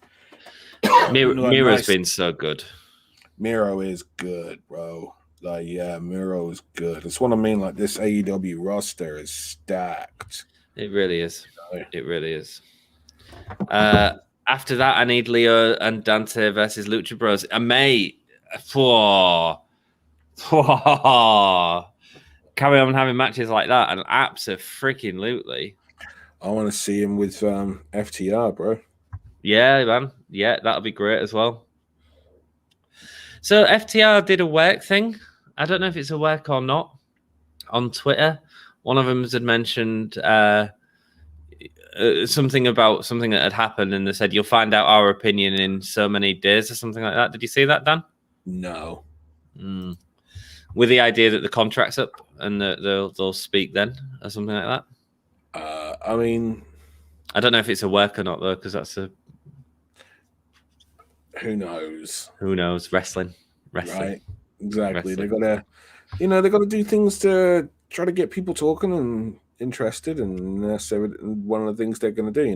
They're smart boys. It's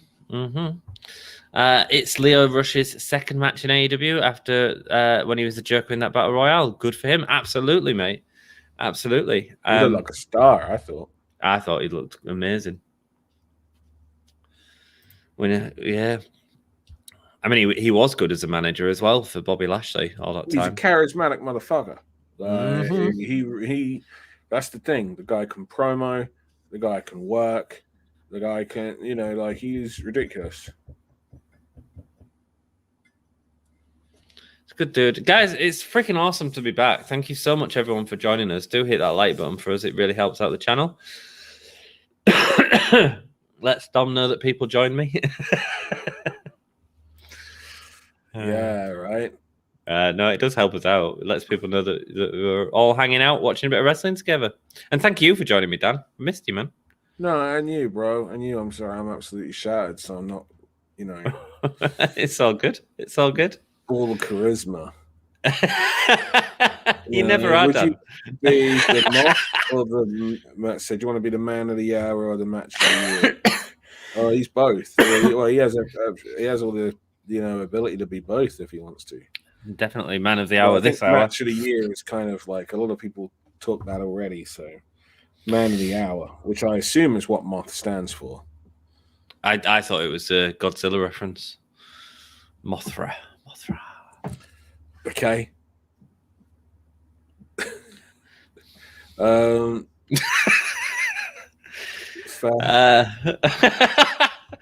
just talking shit. I have no idea. I'm tired as well, Don. Right. It's awesome to see you back. It's awesome to be It's back. getting old shit. It has an effect. It does, man. I'm falling away. My teeth are falling out. It's just garbage at the minute. I got a bug bite and ended up off work for a frigging month. Right. Yeah. God. I remember walking into a wall last year, just like catching my shit, but like my shin walked into it. It wasn't like a high wall, it was a low wall. Right. Caught my shin on it. It took like 2.5 months or something for that fucking thing to heal. And I was just It's like, crap, what the innit? shit? Like my kids like will heal from that in hours. You know, like no, not me. No. 2.5 fucking months. Yeah. Yeah. I'm enjoying FTR's new music. Their version, the takeoff of the Chase, the Midnight Express old thing. Yeah. Oh, he's an excited young man, isn't he?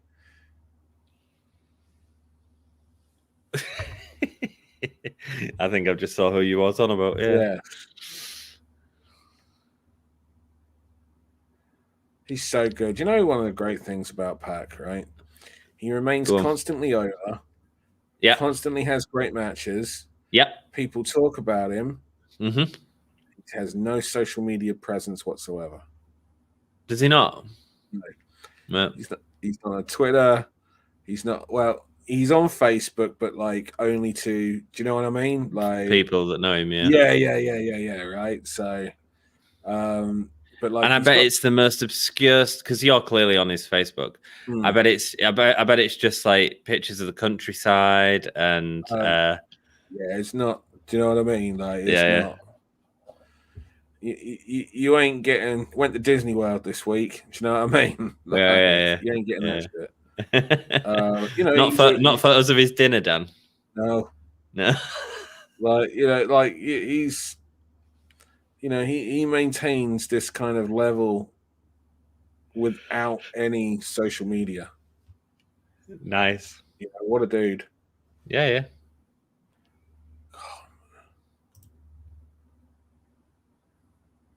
My stream is struggling here. Mine's direct from Fight as well, so that's annoying. That's not good. Oh.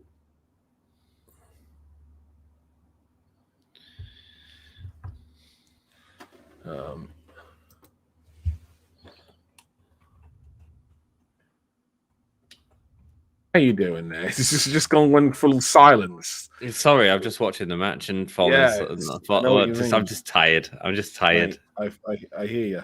I hear you. I really, really do.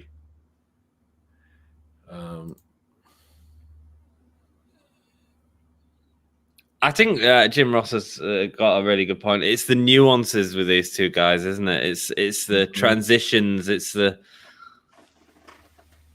It's also clean, man. You know, like the thing about, like, absolutely, like the Dax is so good, and I think you know, like one of the things that really helped Dax is the fact that he was on the independent scene for as long as he was as well. You know, like that helps you. know, getting to travel around.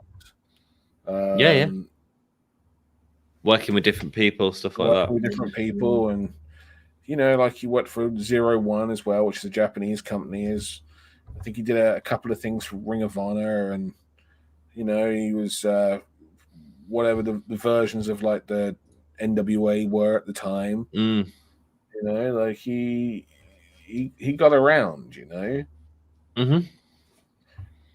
The funny thing same with Pac as well.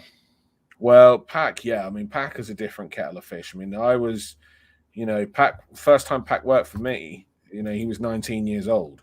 Really? Wow. You know, and I just remember hearing about this lad up north, and I was the first person down south that he ever worked for. Right.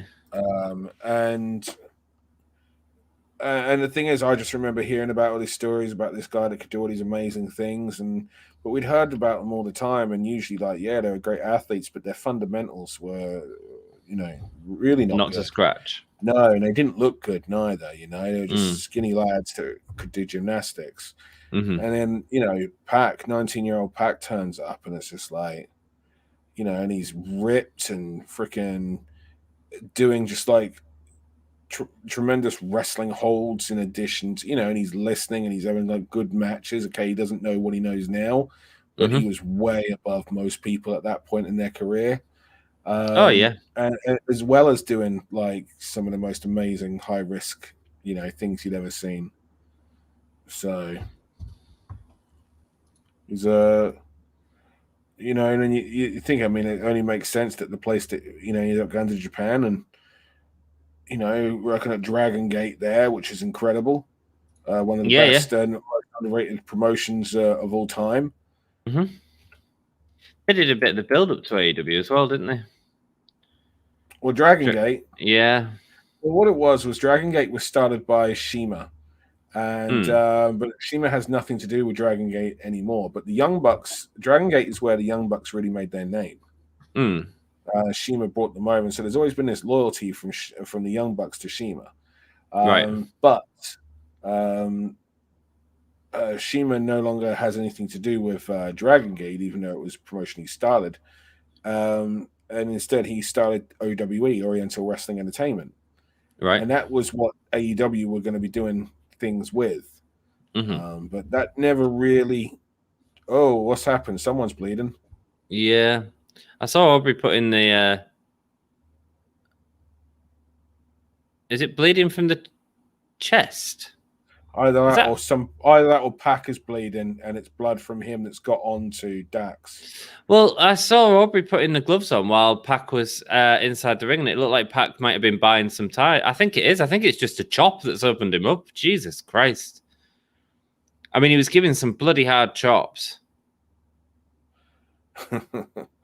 Christ.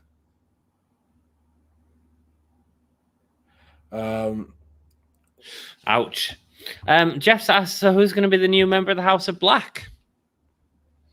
He's kind of working with Andrade at the minute, isn't he? And there's blood all over the back of Pac as well. Tyler Black. Tyler Black? Yeah. Who's Tyler Black? Seth Rollins. Seth Rollins is going to be the new... Wow. I was just trying to think of a wrestler whose surname was Black. So when Jody Fleisch, who's a mainstay of the British wrestling scene and really one of the pioneers of high-flying wrestling, highly underrated, wrestled all around the world as well, Ring of Honor, Japan, Michinoku Pro, of course all over the UK, Europe, just all around the world in general, very, very highly regarded. He went over to America for a while, and he was wrestling for what was then WWE's developmental territory, which was, I can't remember if it was Heartland or if it was Ohio Valley. I don't know if it was just before it, it was Ohio Valley, and therefore it was Heartland Wrestling. But they said that the American audience wouldn't understand the name Jody Fleisch, so they changed it to Jody Black. And I'm just like, is that just like the default name then over in the States? Is it something black? Yeah, like we'll just call them something black, Yeah, and everyone will get it. Everyone's just real big into their Reservoir Dogs over there. Well, what we need is a Mr. Brown, a Mr. Pink. Yeah, that'll sort out. I don't want to fucking be Mr. Pink.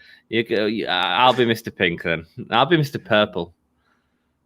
I'm not making the joke. You set me up for it. I ain't making it. Go for it.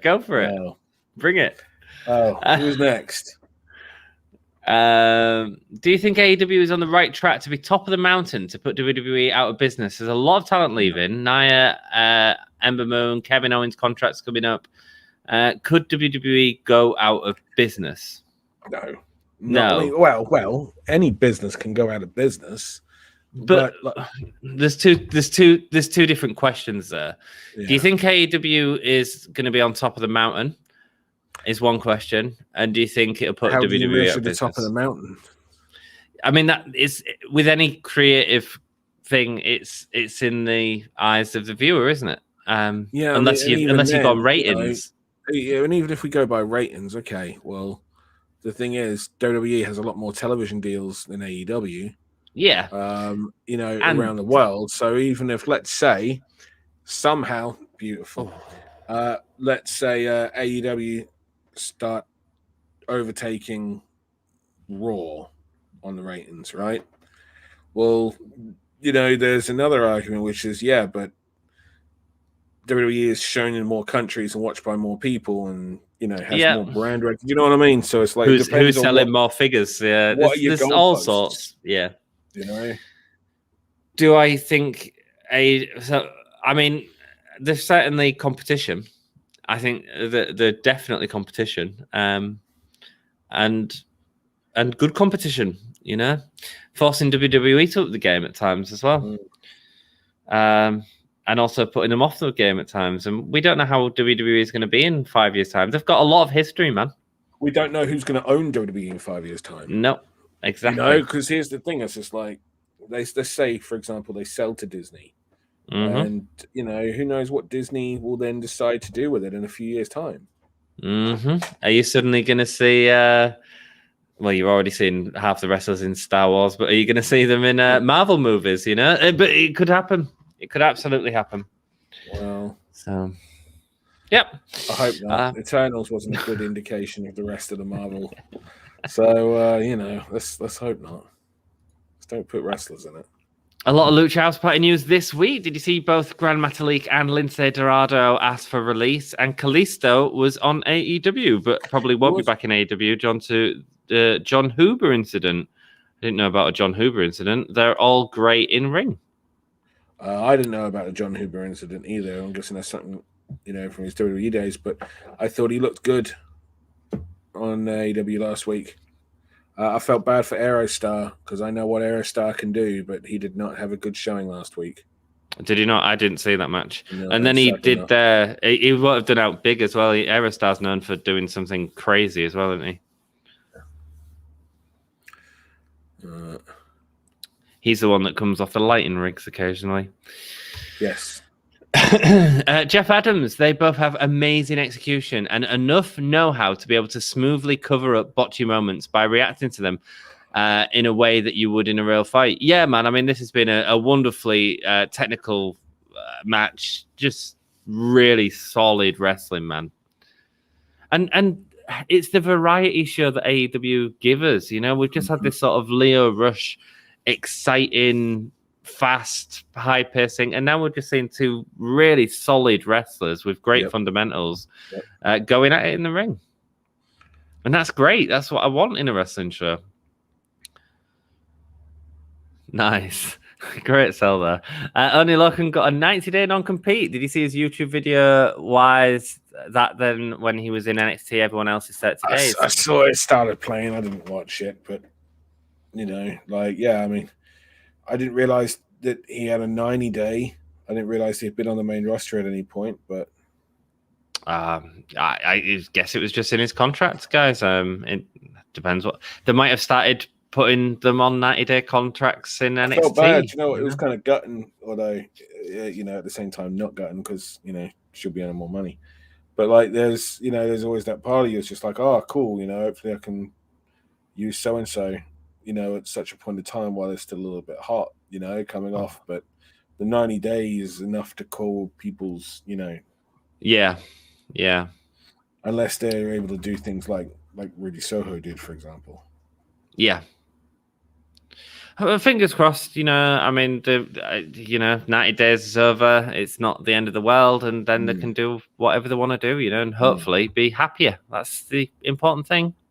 Do you think Kevin Owens off to AEW in January or staying? Wonders what you think my favorite WWE wrestler along with Liv Morgan and Alexa Bliss. Do I think Kevin Owens is off to AEW? Yes. Dan? Possible. Yeah. It just makes sense. The Kevin How Owens. Many people can they keep hiring? I know, but it'll happen.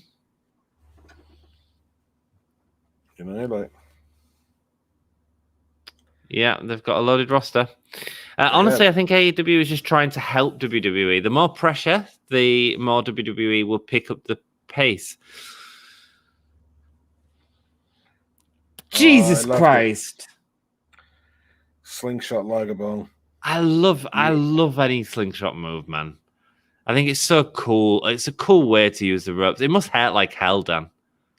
I mean, those ropes are cable. They're different to the ropes that we have over here as well. And I've never hit cable.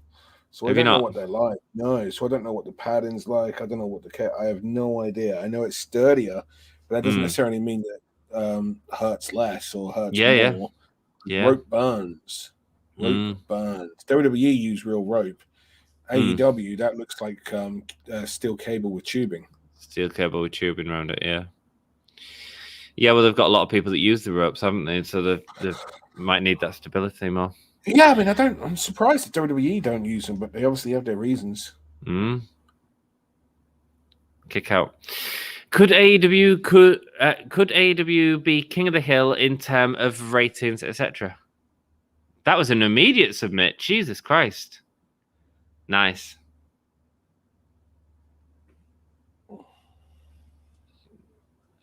Cash Wheeler coming in. So we're going to get Penta and Lucha saving Pac. Oh, I would imagine. Penta and Phoenix, excuse me.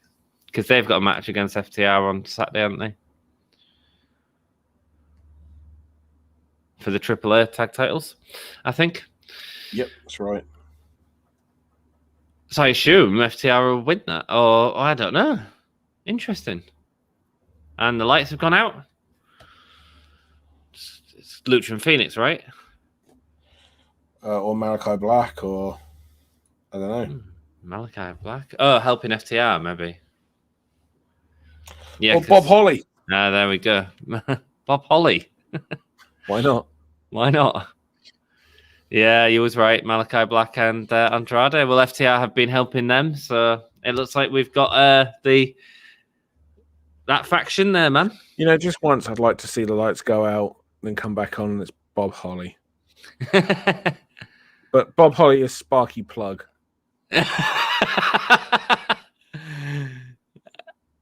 And here we go. Everyone get in the ring. Cody's coming down. Cody's like, really, Cody, like you had to be you had to be out that way. Is he facing Andrade this weekend, maybe? I don't know. I mean, he was against Andrade a Rampage last week, wasn't he? Oh, was he? I don't know. Oh, they're really focusing on Cody and Aleister Black here again. Oh, yeah. Well, I guess that'll be the match. Again? Well, no, you're right. No, it wouldn't be that one, would it? No, I don't know. Unless it's Cody and Pac against Andrade and Tommy End. We'll have to see, man. Or not on at all. Yes, thank you. My opinion, I think AEW reminds me of WCW. AEW next year will be on TBS just like WCW Thunder. Thank you for all your questions. Eric, no, mate, you made the program, man. Thank you so much for joining us, dude. Without you guys, there's just two dudes talking to each other. So thank you, man. I'm struggling to get through this. Yeah. Attention span society that tracks this from week to week. Absolutely. Absolutely, Oh, Jeff. here we go. So we've got Nyla Rose and Jamie Hayter against Hikaru Shida and Thunder Rosa. CM Punk against Eddie Kingston. Miro against Bryan Danielson. Mate, it's going to be a late one again. I think Dom is Inner covering Circle against America's Top Team and Scorpio Sky and Ethan Page. With the gears in their eyes, they all look like Mike Tyson. I don't know. Britt Baker and Ty Conti, Lucha Brothers and FTR. It'll be a long night, Dan. Young Bucks and Adam Cole against Jungle Boy, Luchasaurus, and Christian Cage. That'll be very, very, very, very, very good. That'll be good. Darby Allin and MJF. Yeah, I'm sure it will. I'm not massively bought into it, but I'm sure it will. I've enjoyed it. I've really enjoyed it. Kalisto spent John Huber wrong. John Huber. So Jericho and Amanda Huber thought it was disrespectful to his memory. Ah, right. Okay. I didn't know that. At the same time, you would have thought that Jericho, especially, would have realized that English isn't his first language as well. You know, I mean. Eric Ross, I got you one. Do you think WWE did Sting wrong putting him in a match with Seth Rollins? Could we have seen Sting in more WrestleMania matches like Sting versus The Rock or Sting versus Undertaker? Ooh, that would have been a big money match, wouldn't it? It'd be a big money match, but a big fucking disaster at this point in their careers, though. Well, it depends if they did a cinematic match. I think it could have been fine. But Taker's pointed out himself that it was actually really hard doing that. Yeah. Well, yeah, but I wonder if that was because of the amount of time they had to film it. I mean, it was early pandemic, and it was, right, we're going to do this production in a night, basically, and that's not easy. I think I might have to fucking call it, mate. I'm struggling to really stay awake, and this is a very good show. No worries, man. Well, thank you very much for joining me, Dan. You look after yourself, and we will speak soon. Maybe I'll give you a bell at some point, and we'll have a little chat and a catch-up. Indeed, my friend, indeed. I'm ever so sorry, because I want to watch this, and there's only like 10 minutes left, but I am... flagging. That's all good. Yeah, flagging, and I'm enjoing this show. That's the thing. That's imagine if this was a Raw.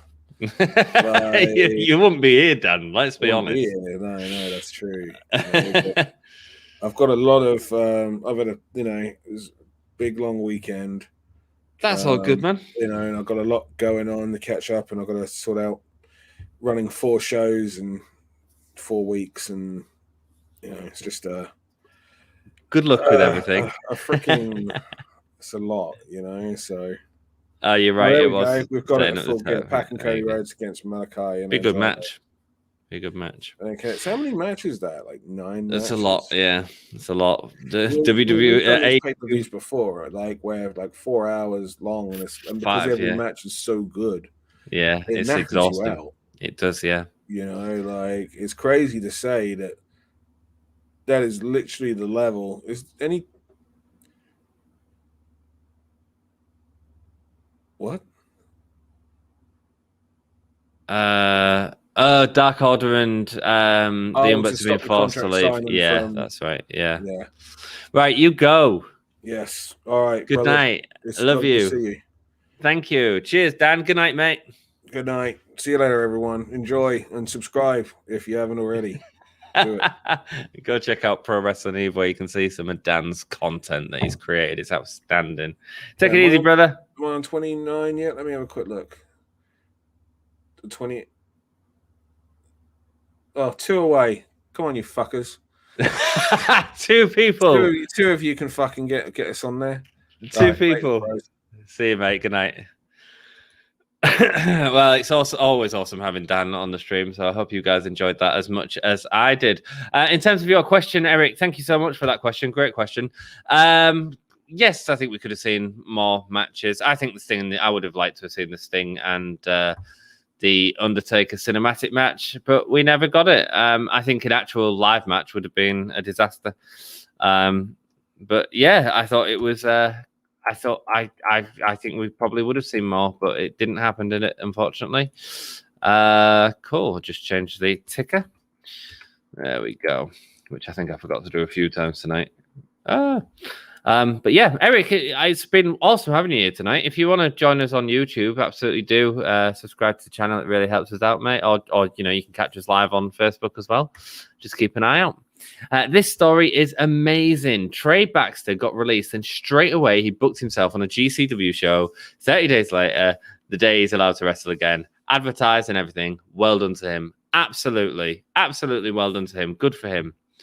Tag match, Andrade and Malachi Black versus Pac and Cody. It's happening. It's happening. Very, very short build but then we've had that for ages. But I think we could have found a better way to get them into the match. So, I feel like they've had the time to tell that story.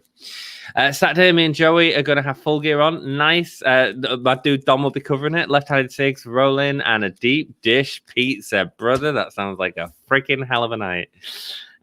Do you think Adam will defeat Kenny for the title? Yes, I do, Wicked Snazzy. Deonna Purrazzo was the third best women's wrestler in 2021 by PWI Wrestling Magazine. Bianca Belair was number one. She's done great since leaving WWE. You were saying, Elliot, absolutely. She's real talent, Deonna Purrazzo. I actually interviewed her. There's an interview that I did with her on the channel. If you want to check that out, man. Yeah, fantastic. Challenger to time first. Also, this is the first pay-per-view where so many matches are hard to predict. Really not sure the way a lot of it is going. I'm pretty certain on how stuff's going, but man, we'll see. We'll see, dude. Will Rally Sport, I'm really happy for Mercedes Martinez challenging for the Impact title versus Mickie James, another WWE release wrestler, doing great. Good for her. Absolutely. And working with her husband, who, again, we have an interview with her husband.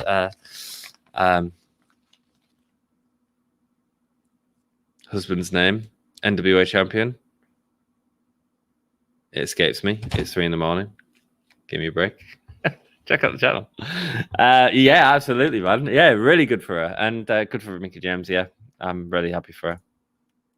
Hi, what channel is this? Do you do UFC? No, I don't, mate. My friend Dan that's just left, he watches UFC.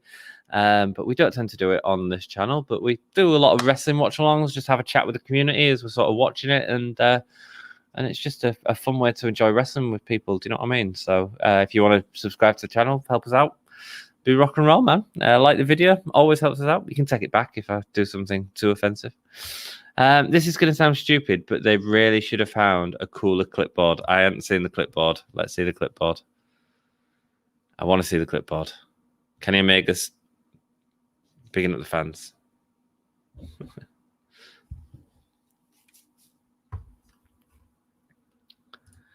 Is Bray Wyatt with AEW? No, he's not. No, not yet. Maybe Full Gear. New here. Hi. Hello, Dats. Welcome. Nice to see you, brother. Got a great community here, man. A lot of cool people. Feel free to hang. Just keep it cool, you know?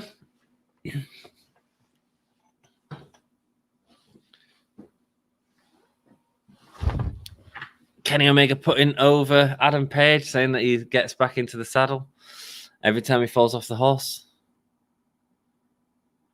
It was always us that picked us up, says Kenny. Yeah, I mean, I think storyline-wise, Page makes sense to win the title. But at the same time, if they're going to do some stuff with New Japan, there's perfectly good reason to carry on with Kenny. But it depends. I don't know. I mean, yeah, I get what you're saying, Jeff. Lucha Bros versus FTR. If it's for the AAA titles, I think FTR will win. Malachi Black and Andrade versus Cody and Pac. That's going to be a Cody Pac win, I think. Is it? No, it's not important because they're not a team. So it should be Black and Andrade, who are a team. They should win. I missed it. What did he say? The crowd time shot. Adam Page looks across the ring and sees him. The wrestling god, the AEW champion for a year.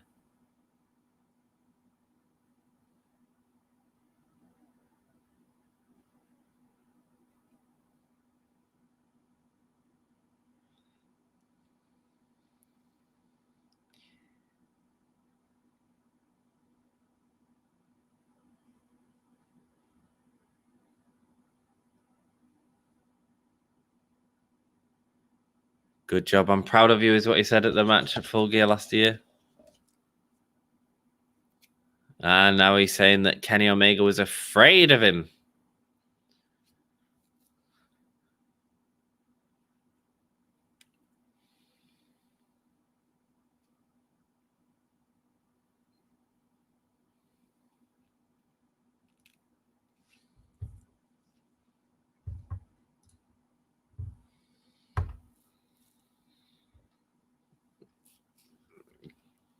Page saying he's going to beat him and become AEW World Champion.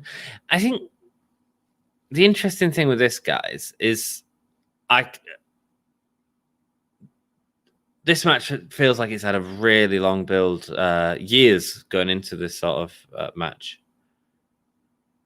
But there's also been so many good angles to get over. Like the Kingston CM Punk match is freaking exciting. I'd love to see a big angle here to sort of get me really excited for these two. Let's kill it at the pay-per-view. Here we go. Shaking the hand. Cameraman getting in. Walking in front of the cameraman. Good job, Hangman. I'm proud of you, he says. And the cameraman attacks him. That's why the cameraman walks in front of him.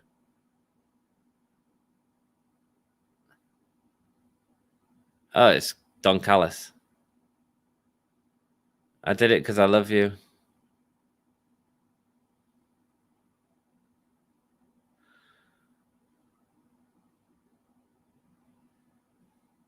I like how AEW set it up. How they do the walk in front of the camera, and we're like, yeah, okay, that was a botch, but it's not a botch. It's actually intentional.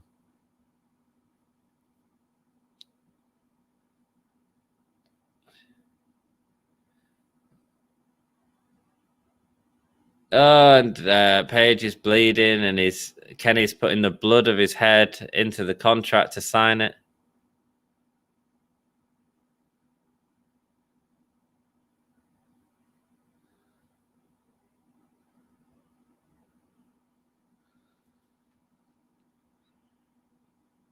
Oh, it's okay. It's all right. It's okay. I feel like it should be bigger. Does anyone else agree with me there? This match should feel a little bit bigger than it does. It's not quite feeling that big. It is a big match. It's for the championship. Guys, it's been great chilling out with you all. I'm going to quickly open it up. Open up any questions. If you've got any questions, please do ask them. I won't be able to cover Full Gear. If it's freaking awesome, like get in contact with me on Twitter or something like that. Bang on me, put a poll up or something if I need to watch it, or ask Dom to put a poll up. I could not be more excited for this match. Jeff, it will be an awesome match. Are you really? I just don't feel the build's been there, man, for me. I think it's partly because of the time that Paige had off. I'm certainly excited for the future. It'll be a cracking match. It's Kenny Omega, you know? He's not going to let us down. Never does. But I think there's just... I'm really excited for the Darby and MJF match. I feel like they are two guys that are new in the company, and that's exciting. The build's been for 2 years, man. Yeah, you're right. You are right. It's been a slow build. I suppose the reminders of seeing it as well, like, doesn't necessarily help because we saw it at Full Gear last year, didn't we? But it was a freaking amazing match then. And Kenny Omega's been champion. Yeah, we'll see, man. We'll see. I'm sure it'll be good. 7 out of 10 for AEW tonight, says Wicked Snazzy. Yeah, man. Yeah, it was a good, fun, solid show. I thought the second half was slightly better than the first half. I thought that Leo Rush match really entertained the shit out of me. Really enjoyed that. You guys got any general questions? Anything you want to know before I shoot? Yeah, or any opinions? Do you want my predictions for Full Gear? I can give you them. Full Gear card. Let's see. Let's see if we can. I want to hear your predictions for it, man. I want to hear your predictions for it. So, a championship match. I think it's going to be Adam Page, especially with that go home angle. Although, again, as Dan said several times, we are not watching WWE. Go home angles are not necessarily go home angles. They're finding their own voice, and it could be anything.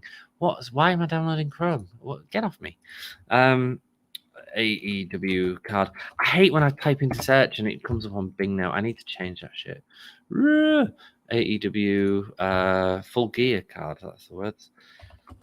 Yeah, I'll give you my quick predictions for those of you that want to hear, but it would be awesome. So start writing down your predictions as well as I go through these matches. Just to remind you all, we have the Kenny Omega versus Hangman Page match, Dr. Britt Baker versus Tay Conti, Bryan Danielson versus Miro, CM Punk versus Eddie Kingston, the Inner Circle versus Men of the Year, the Lucha Brothers versus FTR, for the AEW Tag Championships, not the AAA Tag Championships, so keep that in mind. Darby Allin versus MJF, Christian Cage and Jurassic Express versus Superclick. And there was a women's match that was also put on today. It was Thunder Rosa and was it Anna Jay? Was it Thunder Rosa and Anna Jay versus? I can't remember. Yeah, and then there was also the Malachi Black and Andrade versus Cody and Pac. So let's pick some winners here. So Kenny Omega versus Hangman Page. We'll say Hangman Page. It's his time. I'm excited for what the future holds for that as well in terms of potential CM Punk. I think that'd be really interesting. CM Punk and Hangman Page. Certainly with the drinking thing, just sort of makes sense.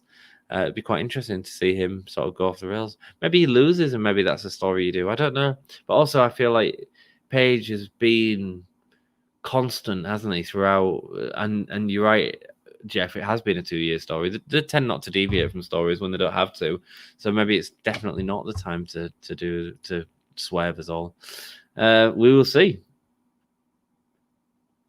Dr. Britt Baker versus Tay Conti.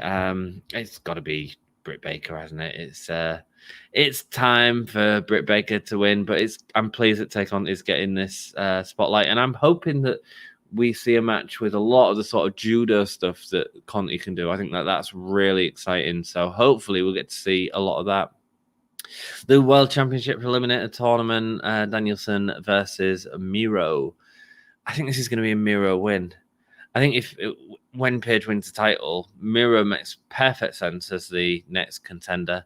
A good person for Page to get his first win on Winter is Coming or something like that event that they're going to have, with this match on. So I'll pick Miro for that. CM Punk versus Eddie Kingston. I love the fact that this has been a thing. I don't think Kingston needs to be the person. I think Bryan Danielson, excuse me. He'll be the one to take the first loss. I don't think CM Punk is taking the loss here. I think CM Punk wins this match. I think that it's great. I'm really excited for it. I hope that they can really bring the fire that they brought in the promos to the match, and I think that'll be good. And Kingston's the type of guy that can. In terms of that brawly attitude and get something different out of Punk. I'm excited to see that and excited to see the sort of fire between the two. So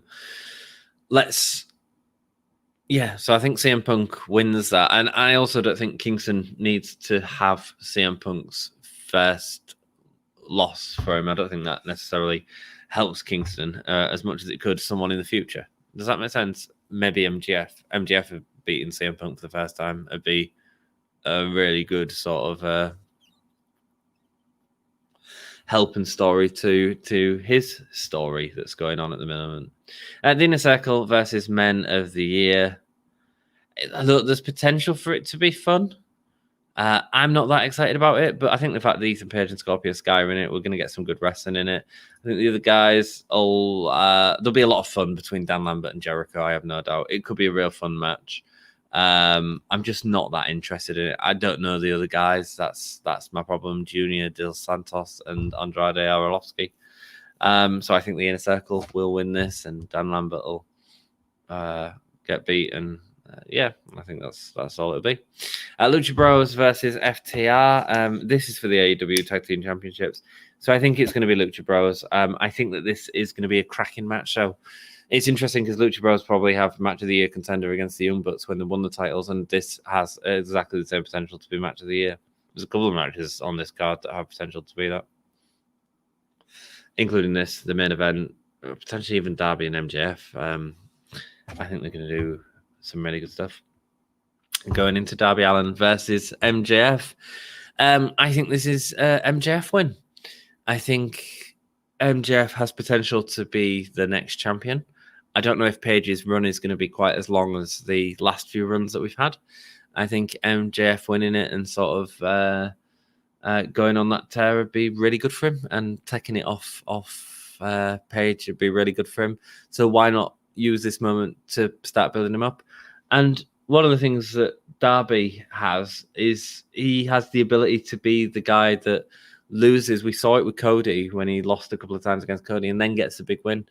And this is exactly the same. MJF and Darby are going to have matches throughout the years, and it's okay for Darby to lose at the moment.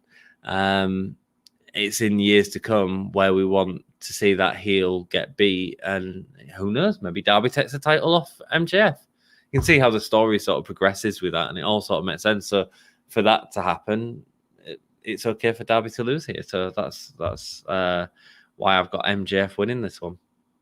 Christian Cage and the Jurassic Express versus the Super Click, which is Adam Cole and the Young Bucks. Adam Cole and the Young Bucks are winning here. I think what I really want to see in this match is Christian Cage turn. I kind of want to see him do something different. I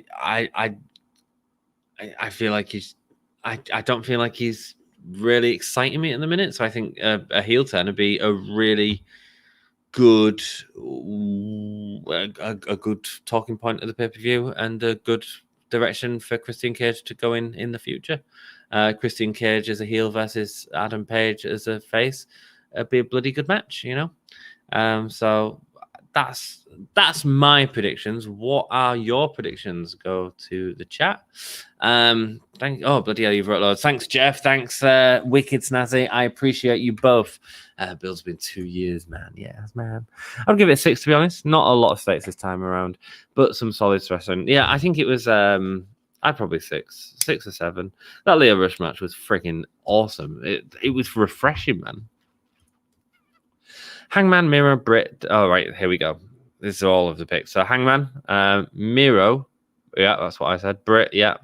Darby possibly with MJF, Wardlow, Fallout. Interesting. I don't think Darby needs it right now. I think MJF needs it. And don't forget, MJF lost against Jericho. But interesting. CM Punk, yes. Inner Circle, yes. Lucha Bros, yes. Super Click. We'll start the split between Cole and Omega, saying they could win, but Omega couldn't. Split between Cole and Omega.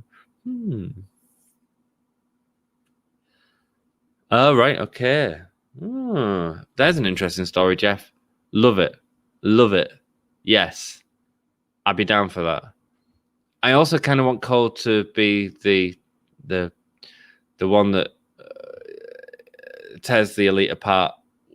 Yeah, but you could do that with that. You could do it with him sort of going, yeah, okay. I wanted him to be the sort of silent assassin in the Elite, and it was his plan all along to turn him up. But you're right, they could absolutely do that if Omega loses. Nice booking, Jeffy, baby.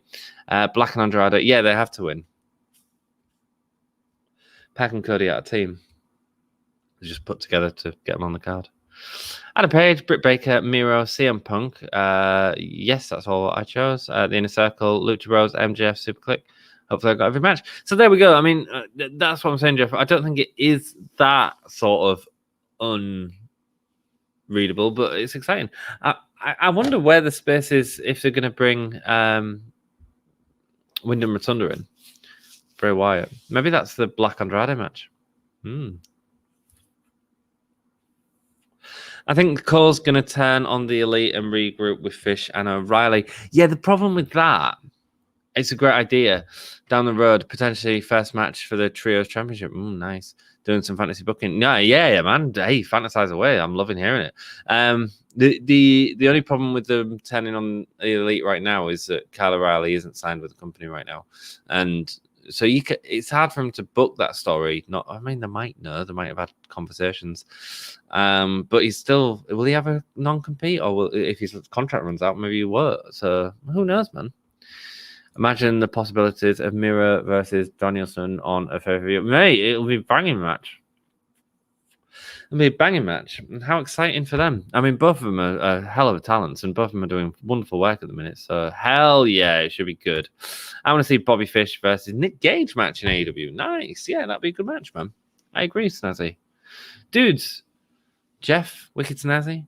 Anyone else that is watching in the rest of the universe?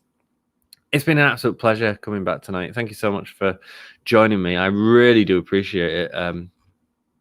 Tell people about us. Come and join my dude Dom. He's covering Full Gear. It should be fun. And if you want me to cover it, just send me tell Dom to tell me to do it if I need to do it. If not, I'll I'll just watch it at my own time. It's all good. I will definitely be watching though because I am excited. I just need to bloody avoid spoilers. I'm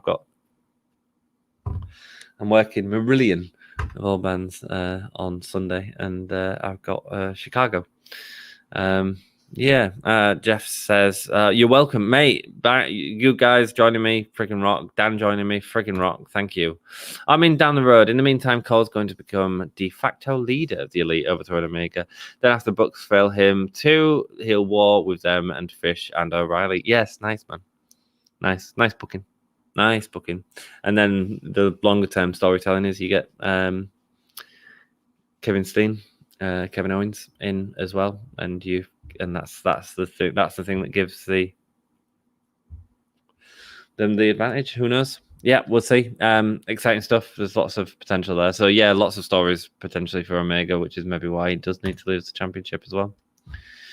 Dudes, you have friggin' rocked. I have really enjoyed doing this. I am absolutely shattered.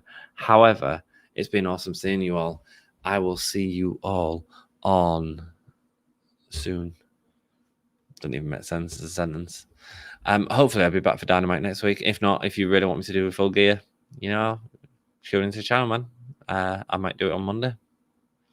I will only have one person watching, so if you two, come and join me. even though I know you'll have seen it, it's all good. Guys, you rock. Love you, and I will see you next time. Until then, 5, 4, 3, 2. Can't do a countdown with a second hand. 1. Oh yeah. God, I just listened to this whole podcast. It was terrible. I feel like my ears are gonna bleed. What'd you say?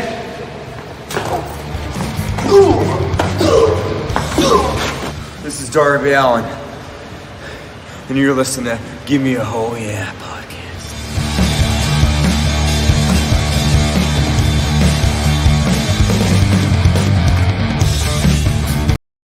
How cool is it that we got Darby Allin to do that, especially like where he is now? And same with Sammy Guevara. That's freaking cool, man. Friggin' cool as you guys. Great to have you back, Ant. See you, mate. Lovely to be back. Lovely to see you. Thank you so much for joining me, brother. Great to have you back. Wicked Snazzy, you are a star. Oh yeah, says Wicked Snazzy. Awesome, man. Dudes, I've had a wicked night. What should we do for the ticket stream? I wish I could do Nips game or something like that, but I can't even do that. What are we gonna do for? Let's do wrestlers as characters again, because that's always a bit of fun, isn't it? What characters can we use? I don't know if you'd all know. I don't think you will, Snazzy. The Jim Henson's Dinosaurs characters, that would have been fun. Maybe we'll save that for the future. Let's do the Muppets then. Let's do the Muppets as wrestlers. So if we was going to recast the Muppet Show, and we was going to use wrestlers to play the parts of them Muppets, who would they be? Welcome to the Gimme Julio Wrestling Podcast, where things don't really make sense. Let's go with Kermit the Frog. Who would be Kermit the Frog? So reliable, honest. That's their sort of traits. So we need to find that in a wrestler. A leader of sorts, I guess. Someone who's just a genuine good guy. Who's a genuine good guy in wrestling? A genuinely good guy who always makes me smile. Jeff is saying Young Bucks are better than any. There's two things to that. One, friggin' hilarious. I think it's more Butch than the Blade, though. Two, better than any Sesame Street. Bow! Jeff knocking it out of the park. But because you've done that, Jeff, remind me at some point, brother, and we will do Sesame Street. Cody, as Kermit crossed my mind, time to book. Cody, 2 years ago, is Kermit. Mate, his promos were fire. Yeah, the other guy is John Cena, I guess, as well. Maybe it's John Cena as Kermit the Frog. John Cena as Kermit the Frog. There's our headliner. I don't want to do Miss Piggy because it's just rude. So let's not. Let's do Animal. Let's do everyone's favorite Muppet, Animal. It's Dash from FTR. There we go. There's an interesting one. Bit too Healy for me. I like Cody 2 years ago. I think that's cool. So what we got for Animal? Who's unkempt? Who's a ball of rage? But not necessarily like monster rage, but like athletic rage. What about Malachi Black, man? Is he too dark for Animal? Maybe he's a bit too dark for Animal. Who else? A ball of energy that's rage. You see, you couldn't go Lucha, bro. You could maybe go Penta, not Phoenix. Phoenix is too light. Penta could maybe cover it. Moxley, there we go. Moxley maybe is a brawler. Rah! Yeah, I can see Moxley as Animal. That's good. Let's go with Gonzo. Gonzo, the guy with the funny nose. What Muppet character could he be? So a guy that sort of is always trying, but always sort of fails ever so slightly. Let's see who we got as Gonzo. Matt Sydal. Just from the rope slip, man.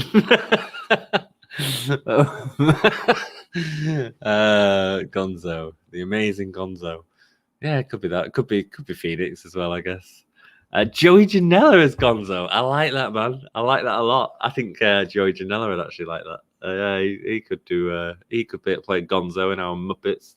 Ali, there we go. Ali always tries but fails. One day I'll have retribution. Don't you worry, Snazzy. What about Fozzie Bear? There's Beaker as well. We'll do Beaker in a bit. Fozzie Bear. So the bigger best friend, isn't he? Cuddly and fun and smiley and happy. Sydal slipping in his debut might be the most Gonzo thing of all time. Absolutely. Eddie Kingston, cuddly.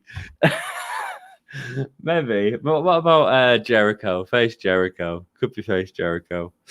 Let's go with Beaker then. Beaker. Worst Beaker impression ever, by the way, dudes.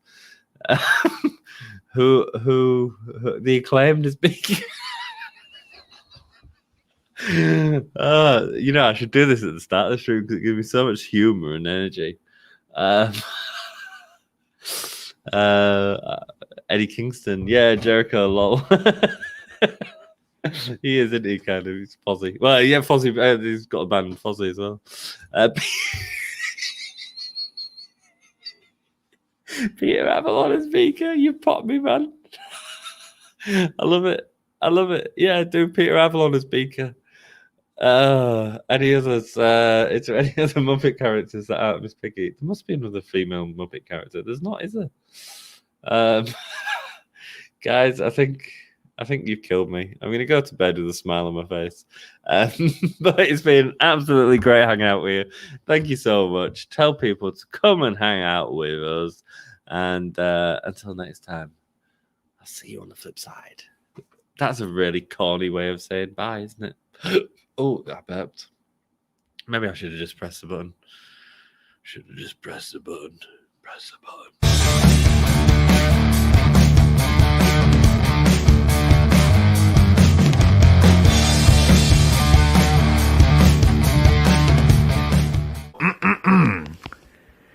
Hello, and welcome to the Gimme a Hole Yeah podcast. This is Evil Udo of the Dark Order. I hope everyone in Yorkshire and beyond are having a awesome day. Join Dark Order.